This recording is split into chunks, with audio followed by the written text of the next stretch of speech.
Satellite வெடிச்சு விழணும், அப்பதான் சிலருடைய ஊழியம் தெரியும். யூடியூபுக்கு முன்னாடி ஊழியம் செய்யறதுக்கு அழைக்கப்படல, பட்டணத்திற்கு புறப்பட்டு போனோம். இந்த 7 நாட்கள் உனக்கு கிடைத்த அங்கீகாரம் அல்ல, இது ஒரு எச்சரிப்பின் சத்தம். ஒழுங்கு மரியாதையா வேலைக்குள்ள வந்துரு. பரிசுத்த ஆவியானவர் என் மேல இருக்கிறாருன்னு எத்தனை பேர் துணிஞ்சு சொல்ல முடியும்?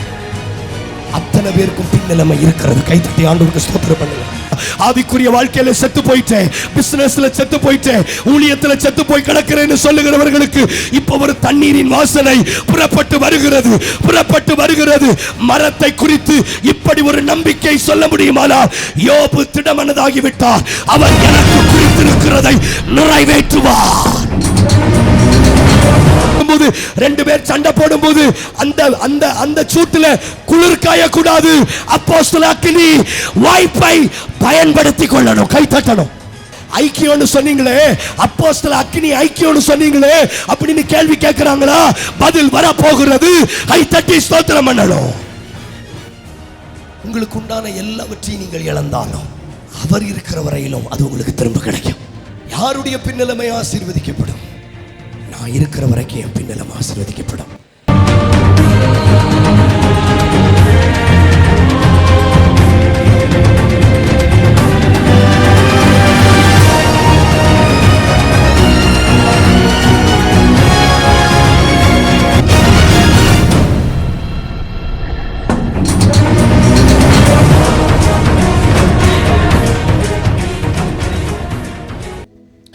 ஆண்டவராகிய இயேசு கிறிஸ்துவின் நாமத்தில் ஒரு விசை கூட உங்களை அவருக்கும் அன்பின் வாழ்த்துக்கள். இந்த நாளிலும் கூட உங்கள் மத்தியில் நிற்க தேவன் அடியனை பலப்படுத்தினதை எண்ணி நான் கர்த்தரை துதிக்கிறேன், கர்த்தருடைய நாமத்தை ஸ்தோத்திரிக்கிறேன். இந்த புது வருஷத்திற்காக நாம் தேவனை துதிப்போம். விசேஷமாக அக்னி ஐக்கியத்திற்காக நான் கர்த்தரை ஸ்தோத்திரிக்கிறேன். விசேஷமாக நேற்று தினத்தில் கர்த்தர் நம்ம மத்தியிலே மகிமைப்பட்டார். கைவரித்து ஆமென் சொல்லுங்களேன். ஹல்லேலூயா. கர்த்தர் நல்லவர். இந்த காலை ஆராதனையிலும் ஜெபத்தோடு கூட இருப்போம். பரிசுத்த ஆவியானவர் நிச்சயமாய் நம்மை நடத்துவார். இந்த 2020 குறித்து கர்த்தருடைய ஆவியானவர் சபை எப்படி இருக்க வேண்டும், நம்முடைய ஊழியங்கள் எப்படி இருக்க வேண்டும் என்று எனக்கு கொடுத்த ஒரு வார்த்தையை தான் இந்த நாளில் நாம் தியானித்து நாம் ஜெபிக்க போகிறோம். வாசிக்கலாம். யோபுவின் புஸ்தகம் 42ஆம் அதிகாரம் அதனுடைய 12வது வசனம். யோபு 42 அதனுடைய 12. கர்த்தர் யோபுவின் முன்னிலைமையை பார்க்கலும் அவன் பின்னிலைமை ஆசீர்வதித்தார். 14,000 ஆடுகளும் 6,000 ஒட்டகங்களும் 1000 ஏர்களும் 1000 கழுதைகளும் அவனுக்கு உண்டாயின. சபையில எல்லாரும் சேர்ந்து படிக்கலாம். கர்த்தர் யோபுவின் முன்னிலைமையை பார்க்கிலும் அவன் 6,000 ஒட்டகங்களும் 1000 ஏர் மாடுகளும் 1000 கழுதைகளும் அவனுக்கு உண்டாயின. கர்த்தர் யோபுவின் முன்னிலைமையை பார்க்கிலும் அவன் பின்னிலைமையை ஆசீர்வதித்தார். கைகளை உயர்த்தி ஆமென் சொல்லுங்களேன். உற்சாகமா சொல்லுங்களேன். ஹல்லேலூயா.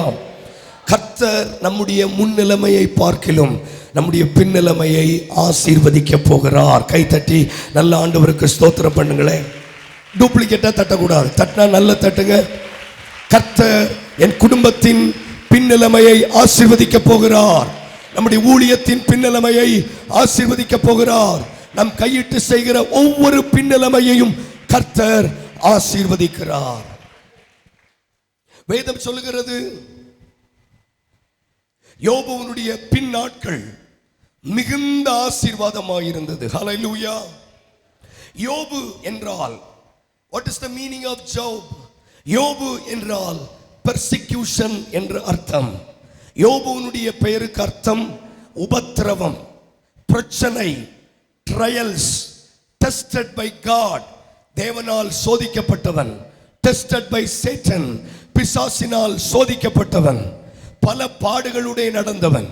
பிறப்பிலேயே அவனை குறித்து பெயரிடப்பட்டிருக்கிறது. அவன் பெயர் யோபு. நாபாலை குறித்து நம்ம வேதத்திலே வாசிக்கிறோம். அவனை குறித்து அவனுடைய வேலைக்காரன் சொல்லுகிறான், அவன் பெயர் எப்படியோ அவனும் அப்படியே இருக்கிறான். வாய் திறந்து சொல்லுங்க, அவன் பெயர் எப்படியோ அப்படியே இருக்கிறான். கொஞ்சம் நீங்க ஒத்துழைங்க, அது உங்களுக்கு ஆசீர்வாதத்தை கொண்டு வரும். எனக்கு கொஞ்சம் சப்போர்ட் பண்ணுங்க. கை உயர்த்தி ஆமென் சொல்லுங்களேன். ஆமாம், யூடியூப்பில் என்னுடைய சேனல் சப்ஸ்கிரைப் பண்ணுங்க, பக்கத்தில் இருக்கிற பெல் ஐக்கானை கிளிக் பண்ணுங்க, அப்டேட் ரிசீவ் பண்ணுங்கன்னு நான் கேட்கல உங்கள்கிட்ட. செய்திக்கு ரெஸ்பாண்ட் பண்ணுங்கன்னு சொல்றேன்.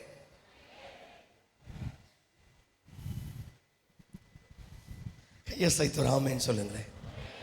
நாபாலை குறித்து பேசும்போது அவன் பெயர் எப்படியோ அவன் அப்படியே இருக்கிறான். அவர் நேம் ரிஃப்ளெக்ட்ஸ் அவர் லைஃப். நம்முடைய பெயர் நம்முடைய வார்த்தைகளை பிரதிபலிக்கிறது. கை உயர்த்தி ஆமென் சொல்லுங்களேன். யோபு தன்னுடைய பெயரை பிரதிபலிக்கிற வண்ணமாக அவனுடைய குடும்பத்தார் அவனுக்கிட்ட பெயர் யோபு. அவனுடைய வாழ்க்கையும் அவனுடைய பெயரை பிரதிபலித்தது. பிரச்சனை, உபத்திரவம், போராட்டம். ரூத்திலே நாம் வாசிக்கிறோம். ரூத் 1:19 வாசிக்க வேண்டாம். என்னை நகோமி என்று சொல்ல வேண்டாம், நீங்கள் மாறாள் என்று கூப்பிடுங்கள். சர்வ வல்லவர் எனக்கு மிகுந்த கசப்பை உண்டாக்கினார். அவர் நேம் ரிஃப்ளெக்ட்ஸ் அவர் லைஃப். யாபேசை அவன் தாய் துக்கத்தோடு பெற்றெடுத்தபடியினால் யாபேசின் தாய் அவனுக்கு துக்கம் என்று பெயரிட்டாள். ஒருவேளை உங்களுடைய பிறப்பு, உங்களுடைய வளர்ப்பு, உங்களுடைய முன்னிலைமை எப்படி வேண்டுமானாலும் இருக்கலாம். உங்கள் பெற்றோர்கள் தீர்மானிக்கிற முன்னிலைமையை இருக்கலாம். ஆனால் தேவன் நமக்கு ஒரு பின்னிலைமையை தீர்மானிக்க போகிறார். இந்த பகல் அதற்காகத்தான் வந்திருக்கிறோம். What ever it may be your beginning, உங்கள் துவக்கம் எப்படி இருந்தாலும் சரி, உங்கள் பின்னிலைமையை முன்குறிக்க போகிறவர் தேவன். என் பின்னிலைமையை கர்த்தர் நிர்ணயம் பண்ண போகிறார். என்னுடைய துவக்கத்தை என் பெற்றோர்கள் நிர்ணயம் பண்ணலாம், ஆனால் என் முடிவை நிர்ணயம் பண்ண போகிறவர் தேவன். இந்த சத்தம் போதாதுங்க. என் பின்னிலைமையை தேவன் நிர்ணயம் பண்ண போகிறார். வாய் திறந்து சொல்லுங்க, என் முன்னிலைமையை என் பெற்றோர்கள் நிர்ணயம் பண்ணும் போது என் பின்னிலைமையை தேவன் கையில் எடுக்க போகிறார். Welcome you holy spirit. இந்த காலை செய்தி வேளையில் உம்மை நாங்கள் வரவேற்கிறோம். கைகளை தட்டுங்க பார்க்கலாம். நேற்று தினத்திலே ஆண்டவர் பேசினது போல அவர் அசைவாடுகிற இடத்தில் everything is possible. சில நிமிஷம் அபிஷேகம் பண்ணப்பட்டவர்கள் ஆவியில நிறைந்து ஓ ரபா ஷரபாகோ ரியாந்தோ ரோபோ ஷகோதோ ரோபோ கோனியாந்தரபா, நல்ல அபிஷேகம் பண்ணப்பட்டவர்கள் சில நிமிஷம் ஆவியில நிரம்புங்க, ஆவியில நிரம்புங்க. அசைவாடுகிற இடத்துல நீங்க என்ன அறிக்கை செய்தினாலும் அதற்கு ஜீவன் உண்டாக போகிறது. அவர் ஆல்பா மாத்திரமல்ல, அவர் ஒமேகாவுமா இருக்கிறார். நம்முடைய முன்னிலைமையை மாத்திரமல்ல, நம்முடைய பின்னிலைமையையும் அவர் அறிந்திருக்கிறார். God going to design your latter days. வேதம் சொல்லுகிறது, யோபுவினுடைய முன்னிலைமையை பார்க்கிலும் அவன் பின்னிலைமையை கர்த்தர் ஆசீர்வதித்தார். ஒரு மனுஷனுக்கு ஒரு முன்னிலைமை நிச்சயமாய் தேவை. ஒரு மனுஷனுக்கு ஒரு முன்னிலைமை நிச்சயமாய் தேவை. அஸ்திபாரம் இல்லாத கட்டடம் நிலை நிற்பது இல்லை. முன்னிலைமை இல்லாத ஒருவனுக்கு பின்னிலைமை கிடைப்பது இல்லை. வேதம் சொல்லுகிறது, சாம்பல் இருக்கிறவர்களுக்கு தான் சிங்காரம், ஒடுங்கின ஆவி இருக்கிறவர்களுக்கு தான் துதியின் ஆடை, வெட்கம் இருந்தால் தான் இரட்டத்தனையான பலன். இதோ முச்செடி இருந்தால் தான் தேவதாரு விருட்சம், துக்கம் இருந்தால் தான் சந்தோஷம். முன்னிலைமை இருந்தால் ஒரு பின்னிலைமை வருகிறது. பரிசுத்த ஆவியானவர் அசைவாடாம நாம எதையும் செய்து பழகக்கூடாதுன்னு நேற்று சபை தீர்மானம் எடுத்திருக்கிறது. இந்த தீர்மானத்துக்குள்ள வராதவர்கள் இந்த எழுப்புதலில் பங்கு பெற முடியாது. கைதட்டி ஷபாரா ஹம்சே கோனியந்தரா லிபாரா ஷேகோனியந்தரா. டாக்டர்ஸ்கள் உங்களுக்கு ஒரு முன்னிலைமையை குறிக்கும் போது கர்த்தர் நமக்கு ஒரு பின்னிலைமையை குறிக்க போகிறார். நல்ல கைகளை தட்டி ஸ்தோத்திரம் பண்ணுங்க.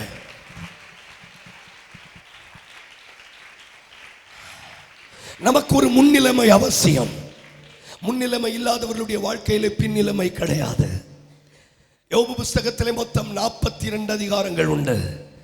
41 அதிகாரமும் முன்னிலைமை, 42ஆம் அதிகாரம் மாத்திரம் அவனுடைய பின்னிலைமை. ஒரு பெரிய முன்னிலைமை இருந்தா அசாதாரணமான ஒரு பின்னிலைமை நமக்கு வரப்போகிறது.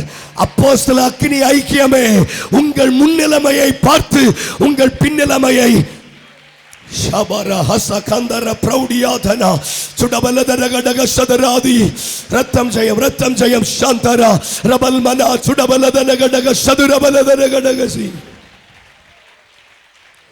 If there is no past, there is no future. உங்களுக்கு கடந்த காலம் இல்லை என்றால் உங்களுக்கு ஒரு எதிர்காலமும் இல்லை. கடந்த காலம் உள்ளவர்கள் கை உயர்த்தி காட்டுங்க பார்க்கலாம். கடந்த காலத்தை கடந்து வந்தவர்கள், 2019 கடந்து வந்த நமக்கு ஒரு 2020 உண்டாயிருக்கிறது போல முன்னிலைமையை கடந்து வந்தவர்களுக்கு ஒரு பின்னிலைமை நிச்சயமாகவே உண்டு. இந்த காலை வேளையில் அசாதாரணமாய் கர்த்தர் சொல்லுகிறார், 2019 போல 2020 இருப்பதில்லை. ஏனென்றால் உங்கள் முன்னிலைமையை பார்த்த தேவன் உங்களுக்கு ஒரு பின்னிலைமையை தரப்போகிறார். இந்த யோபுவினுடைய முன்னிலைமை சோதிக்கப்பட்டது, ஆகவே அவனுடைய பின்னிலைமை ஆசீர்வதிக்கப்பட்டது. எவருடைய முன்னிலைமை சோதிக்கப்படுகிறதோ அவர்களுடைய பின்னிலைமை ஆசீர்வதிக்கப்படும். வாய் திறந்து சேர்ந்து சொல்லுவோம், எவருடைய முன்னிலைமை சோதிக்கப்படுகிறதோ அவர்களுடைய பின்னிலைமை ஆசீர்வதிக்கப்படும். உன்னுடைய பின்னாட்களில் உனக்கு நன்மை உண்டாகும் பொருட்டு, எல்லாரும் சேர்ந்து சொல்லுவோம், உன்னுடைய பின்னாட்களில் உனக்கு நன்மை உண்டாகும் பொருட்டு நீ சோதிக்கப்பட்டு கொள்ளிவாய் சர்ப்பங்களினாலும் தேள்களினாலும் தண்ணீர் இல்லாத வனாந்திரத்திலே நீ நடத்தப்பட்டாலும், இதோ ஆண்டவர் சொல்லுகிறார், இவைகள் எல்லாம் ஒன்றே ஒன்றுக்கு, உன் பின்னாட்களில் உனக்கு நன்மை உண்டாகும் பொருட்டு, உன் பின்னாட்களில் உனக்கு நன்மை உண்டாகும் பொருட்டு, உன் பின்னாட்களில் உனக்கு நன்மை உண்டாகும் பொருட்டு சோதிக்கப்பட்டு உபத்திரவப்பட்டு கொள்ளிவாய் சர்ப்பங்களினாலும் தேள்களினாலும் உபத்திரவப்படுவீர்கள். ஆனாலும் இவைகள் எல்லாம் ஒன்றே ஒன்றுக்காக, உன் பின்னாட்களிலே உனக்கு நன்மை உண்டாகும். யோபுவினுடைய முன்னிலைமை சோதிக்கப்பட்டது. யாருடைய முன்னிலைமை சோதிக்கப்படுகிறதோ, whoever will be tested by God, their life will be blessed in the latter days. அவருடைய பின்னிலைமை பலமாய் ஆசீர்வதிக்கப்பட போகிறது. வாசிக்கலாம், யோபுவின் புத்தகம் 1ஆம் அதிகாரம் 11வது வசனம். வேகமாய் யோபு 1:11. ஆனாலும் உம்முடைய கையை நீட்டி அவனுக்கு உண்டானவைகளை எல்லாம் தொடுவீரானால் அப்பொழுது அவன் உமது முகத்துக்கு எதிரே உம்மை தூஷிக்கானோ பாரும் என்றார். முதலாவது, ஒரு தேவ பிள்ளை தொடப்படுகிற இடம் நீங்கள் அல்ல, உங்களுக்குரியவைகள். ஒரு சபையை சத்துரு தொடும்போது சபையை தொட மாட்டான், சபைக்கு உண்டானவைகளை தொடுவான். முதலாவது, சாத்தான் தேவனிடத்திலே சொல்லுகிற வார்த்தை, நீர் உமது கையை நீட்டி அவனை அல்ல, அவனுக்கு உண்டானவைகளை. இந்த வேர்டை சொல்லுங்க, அவனுக்கு உண்டானவைகளை. முதல்ல சோதிக்கப்படுகிறது உங்களை சார்ந்தவர்களை தான் சோதிப்பான். கொஞ்சம் ஆக்டிவாருங்களே, உங்களை சார்ந்தவர்களை, உங்களுக்கு உண்டானவைகளை. ஒரு வீட்டில் ஒரு புருஷன் இருக்கிறார், ஆனால் புருஷனை தொடமாட்டான் பிசாசு. உங்களுக்கு உண்டானவைகளை தொடுவான். உங்களுக்கு உண்டானவைகளை. சபையை தொடணும்னு முடிவு பண்ணுவான், ஆனா சபையை தொட மாட்டான். சபைக்கு உண்டானவைகள், சபைக்கு பலனா இருக்கிறவர்கள், சபைக்கு பலனை கொடுக்கிறவர்கள். இப்போ சாத்தான் ஆண்டவரிடத்திலே சொல்லுகிறான், ஆண்டவரே, நீர் அவனை தொடக்கூடாது, அவனுக்கு பலனா இருக்கிறவைகளை நீர் தொடணும். நான் சொல்லுகிறது உங்களுக்கு கேட்குதா? உங்களுக்கு உண்டானவைகளை தொட்டுதான் முதலாவது நம்மை சோதிப்பான். உங்களுக்கு உண்டானவைகள். Satan always touch your belongings. உங்களுக்கு உண்டானவைகள். ஏனென்றால் நம்மை தொடுவதை காட்டிலும் நமக்கு உண்டானவைகளை தொடும்போதுதான் நமக்கு வலிகள் அதிகரிக்கும். வாசிக்கலாம் வேகமாய். யோபு 1ஆம் அதிகாரம் 14வது வசனம். யோபு 1:14. ஒரு ஆள் அவனிடத்தில் வந்து எருதுகள் உழுகிற போது, எருதுகள் உழுகிற போது கழுதைகள் பக்கத்தில் மேய்ந்து கொண்டிருக்கையில் சபையோர் அவர்கள் மேல் விழுந்து அவைகளை சாய்த்து கொண்டு போனார்கள். வேலையாட்களையும் பட்டய கருக்கினால் வெட்டி போட்டார்கள். நான் ஒருவன் மாத்திரம் தப்பி அதை உமக்கு அறிவிக்கும்படி வந்தேன் என்றான். முதலாவது, யோபுக்கு உண்டான எருதையும் கழுதையையும் சோதிக்கப்பட்டது. கை உயர்த்தி சொல்லுங்களேன். யோபுவுக்கு உண்டான, கொஞ்சம் பொறுமையா சொல்லுங்க, ஆவியானவர் நடத்துறது போல நாம போகலாம். சொல்லுங்களேன். யோபுவுக்கு உண்டான எருதுகளையும் கழுதைகளையும் சோதிக்கப்பட்டது. இதை ஒருவன் மாத்திரம் தப்பி ஓடி வந்து அவனுக்கு அறிவிக்கும்படி வந்தான். அடுத்து வாசிக்கலாம் 16ஆம் வசனம். இவன் இப்படி பேசிக் கொண்டிருக்கையில் வேறு ஒருவன் வந்து வானத்திலிருந்து தேவனுடைய அக்கினி விழுந்து ஆடுகளையும் வேலையாட்களையும் சுட்டரித்து போட்டது. நான் ஒருவன் மாத்திரம் தப்பி இதை உமக்கு அறிவிக்கும்படி வந்தேன். இதை கேட்டுக் கொண்டிருக்கும் போதே இவன் பேசி முடியல. இவன் நடந்த சோதனைகளை சொல்லி முடிவதற்கு முன்பதாகவே இன்னும் ஒருவன் ஓடி வந்து சொல்லுகிறான், ஆண்டவனே, இப்படி நாங்க பார்த்தோம், தேவனுடைய அக்கினி வானத்தில் இருந்து விழுந்து ஆடுகளை எல்லாம் சுட்டரித்து போட்டு விட்டது, வேலையாட்களையும் வெட்டி போட்டுட்டாங்க. நான் ஒருவன் மாத்திரம் தப்பி இதை அறிவிக்கும்படி ஓடி வந்தேன். அடுத்து வாசிக்கலாம் 17வது வசனம். இவன் இப்படி பேசிக் கொண்டிருக்கையில் கல்தேயர் 3 பவுஞ்சாக வந்து மேல் விழுந்து அவைகளை ஓட்டிக் கொண்டு போனார்கள். வேலையாட்களையும் பட்டய கருக்கினால் வெட்டி ஒருவன் மாத்திரம் தப்பி அதை உமக்கு அறிவிக்கும்படி வந்தேன் என்றான். 19வது வசனம் படித்து விடலாம். வனாந்தர வழியாய் பெருங்காற்று வந்து அந்த வீட்டின் நாடு முழுகிலும் அடிக்க அது பிள்ளைகள் மேல் விழுந்ததினால் அவர்கள் இறந்து போனார்கள். கவனிங்கள், அடுத்தடுத்து துக்க செய்திகளை கேட்கிறான். அடுத்தடுத்து துக்க செய்திகள். ஒருவன் வந்து சொல்லுகிறான், உம்முடைய எருதுகளையும் உம்முடைய கழுதைகளையும் சபையர் வந்து வாரிக்கொண்டு போனார்கள். இதை ஜீரணித்து முடிவதற்கு முன்பதாக அடுத்தவன் ஓடி வந்து சொல்றான், ஐயோ, உம்முடைய ஆடுகள் மேல அக்கினி விழுந்து விட்டது, எல்லாம் அக்கினிக்கு இரையாகி விட்டது, நான் ஒருவன் மாத்திரம் தப்பி இதை அறிவிக்கும்படி ஓடி வந்தேன். இதை ஜீரணித்து முடிவதற்கு முன்பதாக இவன், அந்த வசனத்தை நீங்க நல்ல கவனிக்கணும். ஒவ்வொரு வசனத்திலும் இப்படி பேசிக் கொண்டிருக்கையில், இப்படி பேசிக் கொண்டிருக்கையில், பேசி முடியல, பேசிக் கொண்டிருக்கையில் அடுத்து வந்து சொல்றான், கல்தேயர் 3 பவுஞ்சாய் வந்து ஒட்டகத்தை மேல விழுந்துட்டு எடுத்துட்டு போயிட்டாங்க. இவன் பேசிக் கொண்டிருக்கையில் அடுத்து ஓடி வந்து சொல்றான், ஐயோ, உங்களுக்கு தெரியுமா, உங்க பிள்ளைங்க எல்லாம் ஒரு வீட்டுல கூடி இருந்து சந்தோஷமா இருக்கும் போது காற்று அடித்து வீடு அவர்கள் மேல விழுந்து எல்லா பிள்ளைகளும் செத்து போயிட்டாங்க. எனக்கு அருமையான தேவஜனமே, எல்லாம் துக்க செய்தி. முதலாவது, சத்துரு உங்களுக்கு உண்டானவைகளை தொட்டு உங்களை சோதித்து பார்ப்பார். ஆனாலும் யோபு சொல்லுகிறார், கர்த்தர் கொடுத்தார், கர்த்தர் எடுத்தார், தேவனுடைய நாமத்திற்கு ஸ்தோத்திரம். அடுத்தடுத்து துக்க செய்திகள், அடுத்தடுத்து தீமைகள். 2019வது வருஷம் அடுத்தடுத்து நீங்கள் உங்கள் காதுகளிலே கேட்ட தீமையான செய்திகள் உங்களை சோதிக்கும்படி வந்தது. ஒருவேளை யோபு சொல்லி இருக்கலாம், எல்லாரும் செத்துட்டு நான் ஒருவன் மாத்திரம் மீந்திருந்தது எதுக்கு ஒன்ன மாத்திரம் மீற பண்ணி இருக்கிறான்னா, உன் பின்னிலைமை ஆசீர்வதிக்க போகிறான். நல்ல கைகளை தட்டி ஒவ்வொரு பிரச்சனை நடக்கும் போதும் ஒவ்வொருத்தையும் ஓடி வந்து சொல்லுகிறார், நான் ஒருவன் மாத்திரம் தப்பி இதை உமக்கு அறிவிக்கும்படி வந்தேன். சிலர் கேட்கிறீங்க, எல்லாம் என்னை விட்டு போகும்போது என்னை மாத்திரம் ஏன் தப்ப பண்ணினீர்? கர்த்தர் சொல்லுகிறார், உங்களை தப்ப பண்ணினதற்கு காரணம் அவர்கள் இழந்ததை எல்லாம் உன் மூலமாய் தீர்க்கதரிசிகளை வெட்டி போட்டார்கள், மெய்ப்பர்களை வெட்டி போட்டார்கள். ஆனால் ஒரு சிறு கூட்டம் தப்பி இருப்பதற்கு காரணம் இந்த தப்பி இருக்கிற கூட்டத்தின் மூலம். கொஞ்சம் ஒத்துழைங்க சிஸ்டர், கைகளை தட்டுங்க, வாய்களை திறங்க. உன் குடும்பத்தில் உங்களை மட்டும் தப்பு பண்ணினதற்கு காரணம் உன் மூலமா சகலவற்றையும் ரெஸ்டோர் பண்ண போகிறார். உங்கள் வீடுகளில் உங்களை மட்டும் கொஞ்சம் கை தட்டி வாய்களை திறந்து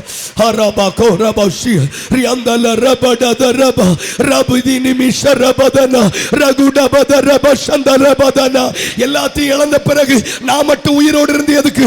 என் பிசினஸ் இழந்துட்டேன், என் பணத்தை இழந்துட்டேன், என் பொருளாதாரத்தை இழந்துட்டேன், என் நன்மைகளை இழந்துட்டேன், எனக்கு பலனாக இருந்த என் பிள்ளைகளை இழந்துட்டேன், என் சபைக்கு பக்க பலமாய் இருந்த எல்லாரையும் இழந்து விட்டேன், நான் தனியாய் நிற்கிறேன். It's enough. It's enough.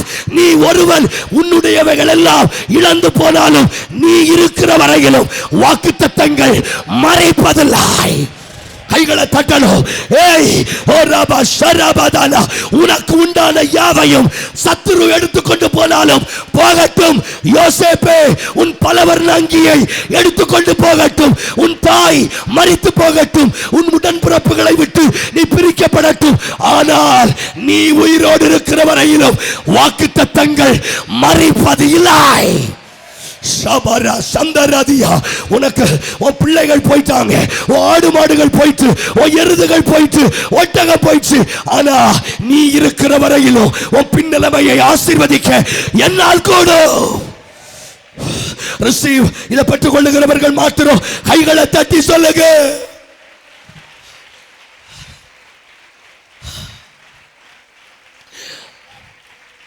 நாம நினைக்கிறோம் எனக்கு உண்டானவைகள் போய்விட்டது, இனி எனக்கு எதிர்காலம் இல்லை. ஆண்டவர் சொல்லுகிறார், உனக்கு உண்டான எல்லாம் அடுத்தடுத்து போனாலும் நீ உயிரோடு இருக்கிற வரையிலும், நீ உயிரோடு உன் சரீரம் ஜீவனோடு இருக்கிற வரையிலும், நீ இந்த பூமியிலே ஜீவனோடு இருக்கிற வரையிலும் சகலவற்றை திருப்பிக் கொள்ள போறீங்க. இது ஒரு தீர்க்க தரிசனம். கைகளை தட்டி ஷபபரா உடரதனவா 2020 ரெஸ்டோரேஷன். கைகளை தட்டுங்க. ரெஸ்டோரேஷன்.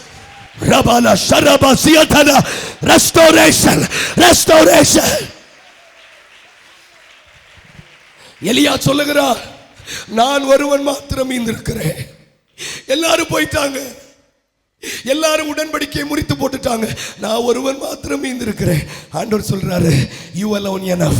நீ ஒருவன் மாத்திரம் போதும், நீ ஒருவன் மாத்திரம் போதும், நீ ஒருவன் மாத்திரம் போதும். நான் ஒருவன் மாத்திரம் தப்பி இதை நான் ஒருவன் மாத்திரம். ஏன் இத்தனை பேர் தூத்துக்குடி மாவட்டத்தில் அழிந்து சோரம் போய் சிதறடிக்கப்படும் போது உங்களை மட்டும் ஏன் தப்பு பண்ணி இருக்கிறார் தெரியுமா? நீங்கள் அதை போய் அறிவிக்க வேண்டும் பட்டணத்தில். கை தட்டணும். உன்னை தப்பு பண்ணினதற்கு காரணம் நீ துரிதமாய் ஓடி. ஓ, இது ரட்சண்ய நாள். இது இது இது let me prophesy in the mighty name of Jesus. இது அறிவிக்கிற காலம். சபை புறப்பட வேண்டிய காலம். எதற்கு? என் கூட தண்ணி அடிச்சிட்டு கஞ்சா அடிச்சிட்டு துணிகரமா வாழ்ந்தவர்கள் நிறைய பேர் உயிரோடு இல்லை. ஒருத்தன் உடம்புல 32 இடத்துல அரிவாள் வெட்டு. எங்க அவனை வெட்டல சொல்லுங்க? தலையிலிருந்து கால் வரையில். ஆனா கேட்கிறாங்க ஜனங்கள், இவன் மட்டும் எப்படி தப்புனா? இவன் மட்டும் எப்படி தப்புனா? நானும் ஆண்டவர்கிட்ட கேட்டேன், என்ன மட்டும் ஏன் தப்பு பண்ணீங்க? ஆண்டவர் சொல்றாரு, இதெல்லாம் நீ போய் அறிவிக்கணும். உன்னை எதுக்கு தப்பு பண்ணினார்? ஆக்சிடென்ட்ல இருந்து எதுக்கு தப்பு பண்ணினார்? கடன் பிரச்சனையில மூழ்க வேண்டிய ஒண்ணு, ஓ மரண படுக்கையில் இருந்த ஒண்ணு எதற்கு தப்பு வைத்தார்? வீட்டில் உட்கார்ந்து சோர்த்துங்கல்ல, நீ அதை அறிவிக்க வேண்டும். கைகளை தட்டி பெற்றுக் கொள்ளுங்க.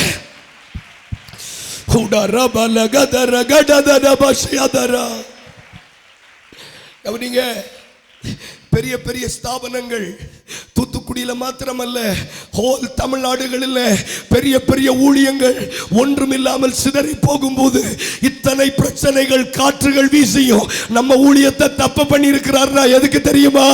இதை இவங்களாவது ஓடி போய் அறிவிப்பாங்க. ஓ, வயல்ல நடந்ததை அறிவிக்கும்படி வயல்ல நடந்ததை ஓடி போய் சில மனவாவுடைய மனைவிமார்கள் எழும்பட்டும். வயலிலே நீ கண்ட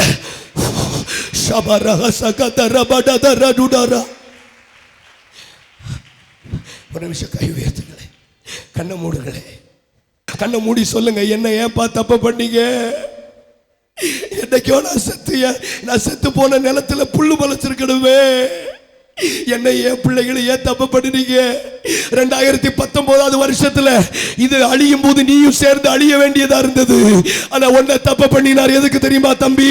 அன்பு சகோதரா, அன்பு சகோதரி, அன்பு தாயாரே, உன் குடும்பம் மொத்தம் சதறி போகும்போது உன்னை மட்டும் விசுவாசத்துல தப்பு பண்ணினதற்கு காரணம், என் வீட்டுல நான் மாத்திரம் தப்பி இருக்கிறேன், என் வீட்டுல நான் மட்டும் ரட்சிக்கப்பட்டிருக்கிறேன். ஏன் தெரியுமா? நடந்தவைகளை எல்லாம் அறிவிக்க வேண்டிய ஒருவன் நீயே. கைகளை தட்டணும்.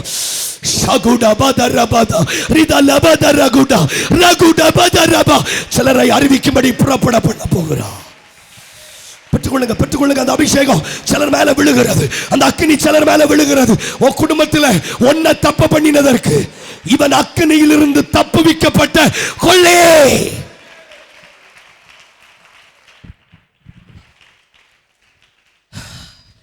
அவங்களோடு அழிஞ்சிருக்க வேண்டிய நம்மளை ஏங்க தப்பு பண்ணினா, எதற்கு தப்பு பண்ணினா? இவனாவது அதை ஓடி போய் அறிவிப்பான் என்று நம்மளை தப்பு பண்ணி இருக்கிறார்னு சொல்றவங்க மட்டும் நான் சொல்ல முடியும். 2019 வந்த எல்லா ஆபத்துகளுக்கு என்ன தப்பு பண்ணி இருக்கிறான்? கள்ள உபதேசங்களுக்கு என்ன தப்பு பண்ணி இருக்கிறார்? கை உயர்த்தி சொல்லுங்களேன். கள்ள நபர்களுக்கு எங்களை தப்பு பண்ணி இருக்கிறார். என்ன தப்பு பண்ணி இருக்கிறார்? கள்ள சகோதரர்களுக்கு, கள்ள உறவுகளுக்கு, விபச்சாரத்திற்கு, வேசித்தனத்துக்கு, துணிகரமான ஆவிகளுக்கு, ஆண்டவரே அசுத்த வல்லமைகளுக்கு எங்களை தப்பு பண்ணி இருக்கிறார். நாங்க ஒண்ணு செய்ய போகிறோம். இந்த தப்பு பண்ணினதற்கு அடையாளமா நாங்கள் புறப்பட்டு போய் பட்டணங்கள் தோறும் இதை அறிவிக்க போகிறோம். கைகளை தட்டி இப்ப பெற்றுக்கொள்ளுங்க. தேவனுடைய நியாய தீர்ப்பு, தேவனுடைய கிருபைகளாய் ரபல ஷரப தரப ரகுடபதன மஷியந்த ரகதரபதன.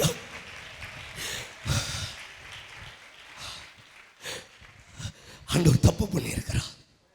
ஏன் தப்பு பண்றாரு? நம்ம ரொம்ப பரிசுத்தவான்கள் என்றல்ல, நாம ரொம்ப நீதி செய்துட்டோம் அல்ல, இனியாவது நீதி செய்வோம் என்று தப்பு பண்ணி இருக்கிறார். நீதி செய்து விட்டோம் என்று தப்பு பண்ணவில்லை. இனியாகிலும் நீ நீதி செய். இப்பொழுது போ, இனி பாவம் செய்யாதே. கை உயர்த்தி ஆமென் சொல்லுங்களேன். அவன் நீதிமான் என்றல்ல. உண்மையிலேயே நாம நன்றி உள்ளவர்களானா நீங்க புறப்பட்டு போவீங்க அறிவிக்க.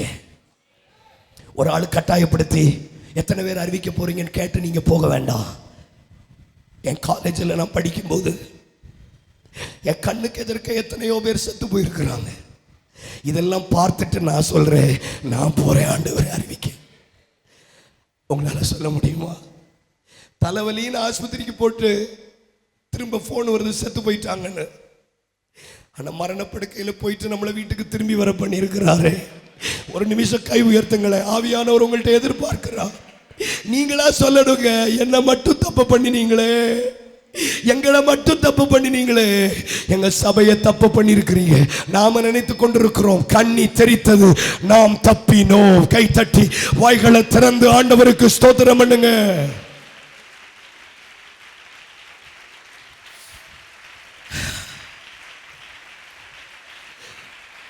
எந்த ஊழியக்காரனும் உங்களை உந்தி தள்ள முடியாது. ஆனால் கர்த்தர் உங்களுக்கு செய்த நன்மைகளை நீங்கள் தியானித்தார். அந்த நன்மைகள் உங்களை உந்தி தள்ளும். கோ கோ. குஷ்டரோகிகள் சொன்னார்கள், நாம இங்க இருந்தாலும் சாகத்தான் போறோம், அங்க இருந்தாலும் சாகத்தான் போறோம். Let's go, let's go. நாம் புறப்பட்டு போவோம், பட்டணத்துக்கு போவோம். இங்க இருந்தாலும் சாகத்தான் போறோம், அங்க போய் சாவோம். கைகளை தட்டுங்க பார்க்கலாம். ஒரு இவாஞ்சலிக் ஸ்பிரிட் சபையின் மேல இறங்கி வருகிறது. ஒரு இவாஞ்சலிக்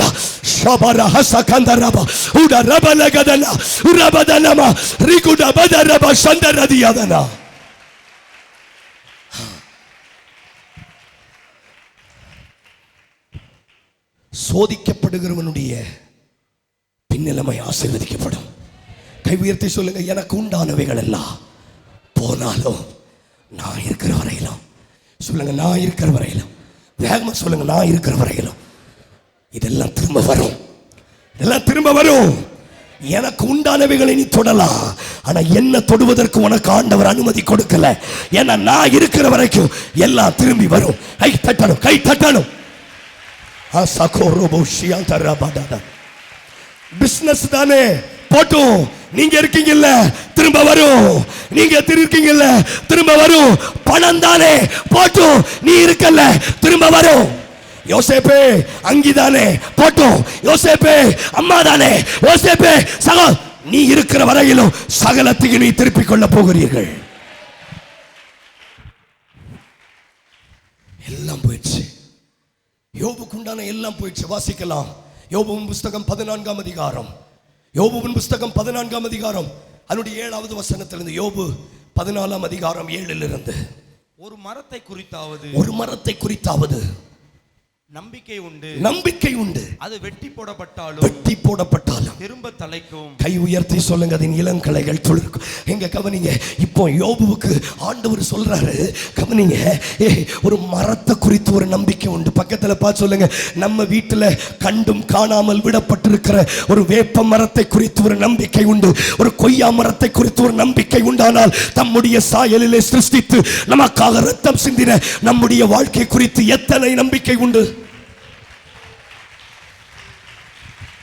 சொல்லுங்க. மரத்தை குறித்து ஒரு நம்பிக்கை உண்டானா, யோபுவே திடன்கொள், யோபுவே திடன்கொள். ஒரு மரத்தை குறித்து நம்பிக்கை வார்த்தை சொல்லுகிறார். ஒரு மரத்தை வெட்டி போட்டாலும் அது திரும்ப தலைக்குமானா, எவ்வளவுக்கு அதிகம் நான் உன்னை தலைக்க பண்ண போகிறது. விசுவாசிங்க, விசுவாசிங்க, விசுவாசிங்க. சொல்லுங்க வாய் திறந்து. ஒரு மரத்தை குறித்து இத்தனை நம்பிக்கைக்குரிய வார்த்தையை இந்த பைபிள் சொல்ல முடியுமானா, எத்தனை அதிகம். அவன் 7 தரம் விழுந்தாலும் எழும்புவா. கொஞ்சம் கண்ண மூடி சொல்லுங்க, மரத்தை குறித்து ஒரு நம்பிக்கை உண்டானா. அடுத்த வசனம் படிக்கலாம், 8ஆம் வசனம். அதன் வேர் தரையிலே பழையதாகி அதன் அடிக்கட்டை மண்ணிலே செத்தாலும் தண்ணீரின் வாசனையினால் அது துளிர்த்து இளமரம் போல கிளைவிடும். ஆண்டவராகிய தேவன் சொல்லுகிறார், யோபுவே, எல்லாம் உனக்குண்டானவைகளை நீ இழந்தாலும் உன் மேல இந்த தண்ணீரின் வாசனை வரும்போது எல்லாம் திரும்ப வந்துடும். அந்த தண்ணீர் தான் பரிசுத்த ஆவியானவர். அந்த தண்ணீர், யோபு சொல்றாரு, எல்லாம் என்னை விட்டு போயிடுச்சு, ஆனா தலைமேல் அவருடைய தீபம் எரிந்து கொண்டிருக்கிற வரையிலும், தலைமேல் அவருடைய தீபம் எரிந்து கொண்டிருக்கிற வரையிலும் எவ்ரிதிங் இஸ் பாசிபிள். நான் திரும்ப சொல்லுகிறேன், தலைமேல அவருடைய தீபம் எரிந்து கொண்டிருக்கிற வரையிலும் இந்த பரிசுத்த ஆவியானவர் உன் மேல அவருடைய ரகசிய செயல், இந்த அக்னி அப்போஸ்தல ஐக்கியத்தில் அசைவாடுகிற வரையிலும் சகலவற்றையும் திருப்பிக் கொள்ளக்கூடிய பாசிபிலிட்டி வருகிறது என்று நம்புகிறவர்கள் மட்டும் கைகளை தட்டியோ வாய்களை திறந்தோ சொல்லுங்க, இவர் இருக்கிற வரையிலும் நீ செத்து போனாலும், நீ வேறற்று போனாலும், நீ உலர்ந்து போனாலும் சிலரை துளிர்க்க பண்ணுகிறார். ஆவிக்குரிய வாழ்க்கையில செத்து போயிட்டேன், பிசினஸ்ல செத்து போயிட்டேன், ஊழியத்துல செத்து போய் கிடக்கிறேன்னு சொல்லுகிறவர்களுக்கு இப்ப ஒரு தண்ணீரின் வாசனை புறப்பட்டு வருகிறது, புறப்பட்டு வருகிறது. மரத்தை குறித்து இப்படி ஒரு நம்பிக்கை சொல்ல முடியுமானால், யோபு திடமனதாகிவிட்டார், அவர் எனக்கு குறித்திருக்கிறதை நிறைவேற்றுவார். கரங்களை உயர்த்தி சொல்லுங்களேன், எனக்குண்டான எல்லாவற்றையும் இழந்தாலும் நான் இருக்கிற வரையிலும் இதெல்லாம் திரும்ப உருவாக்க முடியும். இரண்டாவது, உங்களுக்கு உண்டான எல்லாவற்றையும் நீங்கள் இழந்தாலும் அவர் இருக்கிற வரையிலும் அது உங்களுக்கு திரும்ப கிடைக்கும். முதல்ல நீங்க இருக்கணும். இரண்டாவது, அவர் சொல்றாரு, என்னுடைய தலைமையில் அவருடைய தீபம், நீர் அருளின வெளிச்சம் என்கிட்ட இருக்கிறதுனால நான் இருளை கடந்து போயிடுவேன். இந்த வருஷம் சில இருளை கடந்து போவதற்கு அவர் தேவை. வேகமா சொல்லுங்க, நான் இருக்கிற வரைக்கும்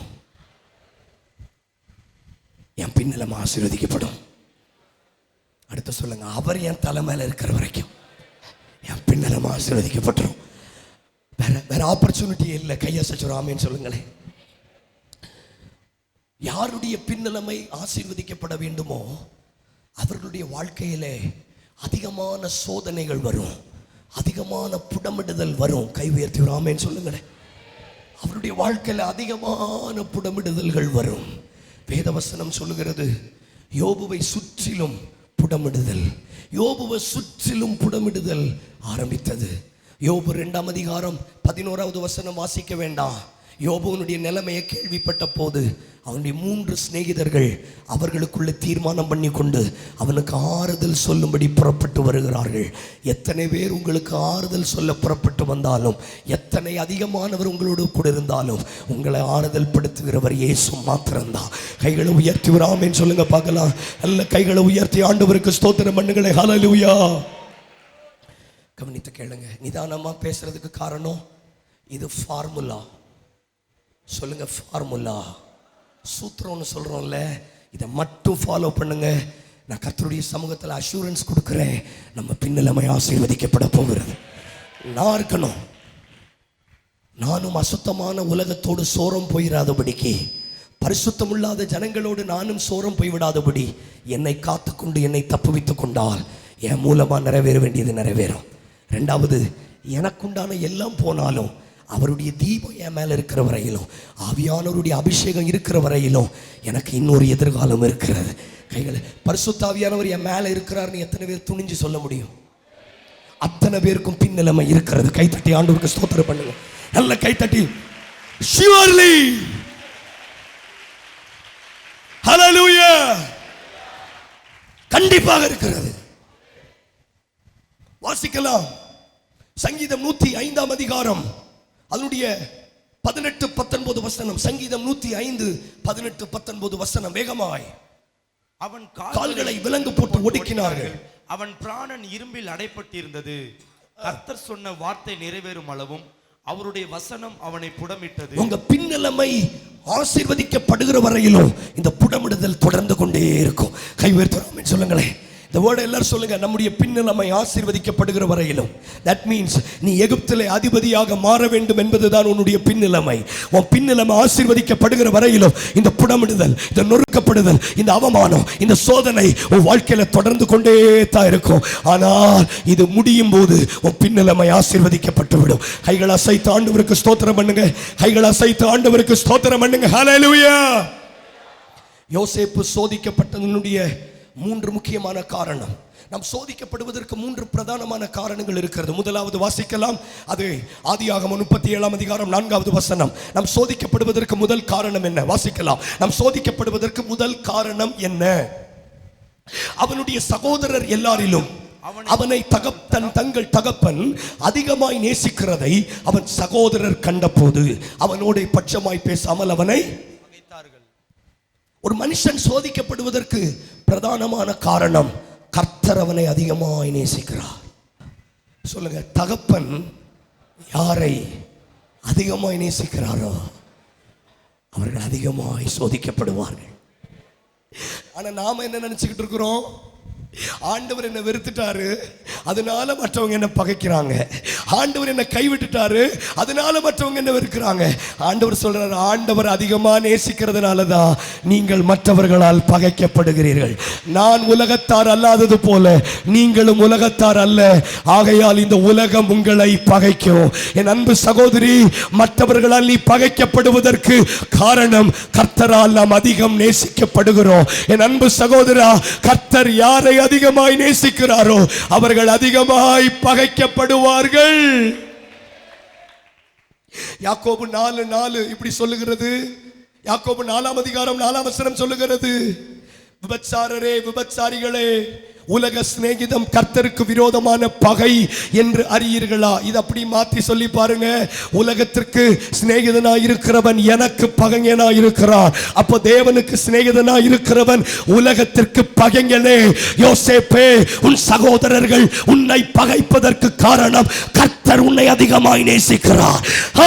அப்போஸ்தலர் அக்கினி ஐக்கியமே, நீ மற்றவர்களால் பகைக்கப்படுவதற்கு காரணம் தகப்பன் உன்னை நேசிக்கிறார். கை தட்டணும். தகப்பனால் நேசிக்கப்படுகிறவர்கள் மற்றவர்களால் பகைக்கப்படுவார்கள். தேவனால் நேசிக்கப்படுகிற ஒரு தரிசனம் மற்றவர்களால் பகைக்கப்படும். தேவனால் அங்கீகரிக்கப்படுகிற ஊழியங்கள் உலகத்தால் நிராகரிக்கப்படும். தேவனால் பிரியமாய் ஏற்றுக்கொள்ளப்படுகிற ஜெபங்கள் உலகத்தால் பரிகசிக்கப்படும். யோசேப்பை மற்றவர்கள் அதிகமாய் பகைத்ததற்கு காரணம் தகப்பன் அதிகமாய் நேசித்து விட்டார். ஒரு நிமிஷம் வலது கரங்களை உயர்த்துங்க. நீர் என்னை அதிகமாய் நேசிக்கிறதினால் தான் மற்றவர்கள் என்னை பகைக்கிறார்களானால் இந்த பகையை சந்தோஷமாய் ஏற்றுக்கொள்ள நாங்கள் ஆயத்து. ஹல்லேலூயா. ஆனா மற்றவர்கள் நம்மை பகைக்கும் போது உடனடியாக நம்ம மனநிலைமையில வரக்கூடியது என்ன தெரியுமா? ஆண்டவர் என்னை கைவிட்டுட்டார், ஆண்டவர் என்ன வெறுத்துட்டார். இல்லைங்க, ஆண்டவர் இன்றைக்கு உங்க மேல அன்பு கூறுகிறத அவங்களால சகிக்க முடியல. உங்க கூட ஈசாக்கோடு கர்த்தர் இருக்கிறார்னு பார்த்த உடனே தான் கேராரின் மேய்ப்பர்கள் அவனோடு யுத்தம் பண்ண தொடங்கினார்கள். கவனிங்க, உங்க கூட கர்த்தர் இருக்கிறதுனால தான் பகை. ஒரு நிமிஷம் கை உயர்த்துங்க, ஒரு நிமிஷம் கை உயர்த்துங்க. ஆண்டவரே, நீர் என்ன நேசிக்கிறதுனால தான் மற்றவங்க என்ன பகைக்கிறாங்க. நான் சோதிக்கப்படுகிறேன், ஆனால் இந்த சோதனைக்காக நன்றின்னு எத்தனை பேர் சொல்ல முடியும்? கொஞ்சம் சத்தத்தை உயர்த்தி நன்றி. ரபா கோரி அந்த ரபா. அவர் அசைவாடுதல உணருங்க ப்ளீஸ். அப்படி அசைவாடு சும்மா கை உயர்த்த வேண்டாங்க, அவர் அசைவாடுதல உணருங்க. இரண்டாவது வாசிக்கலாம், ஏன் சோதிக்கப்பட்டான். 5வது வசனம், ஆதியாகமம் 37:5. 37:5.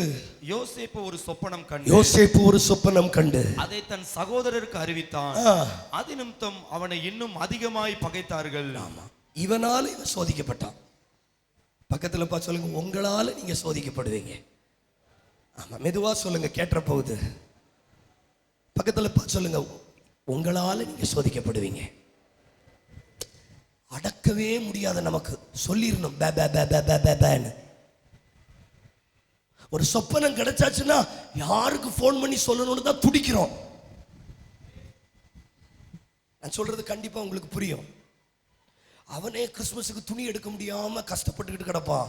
இவங்க போய் காட்டுவாங்க, சேலை நல்லா இருக்கா, பார்டர் நல்லா இருக்கா. அவன் தீய வைப்பான் அதுல. உங்களுக்கு புரியும் நான் சொல்றது, பாருங்களேன்.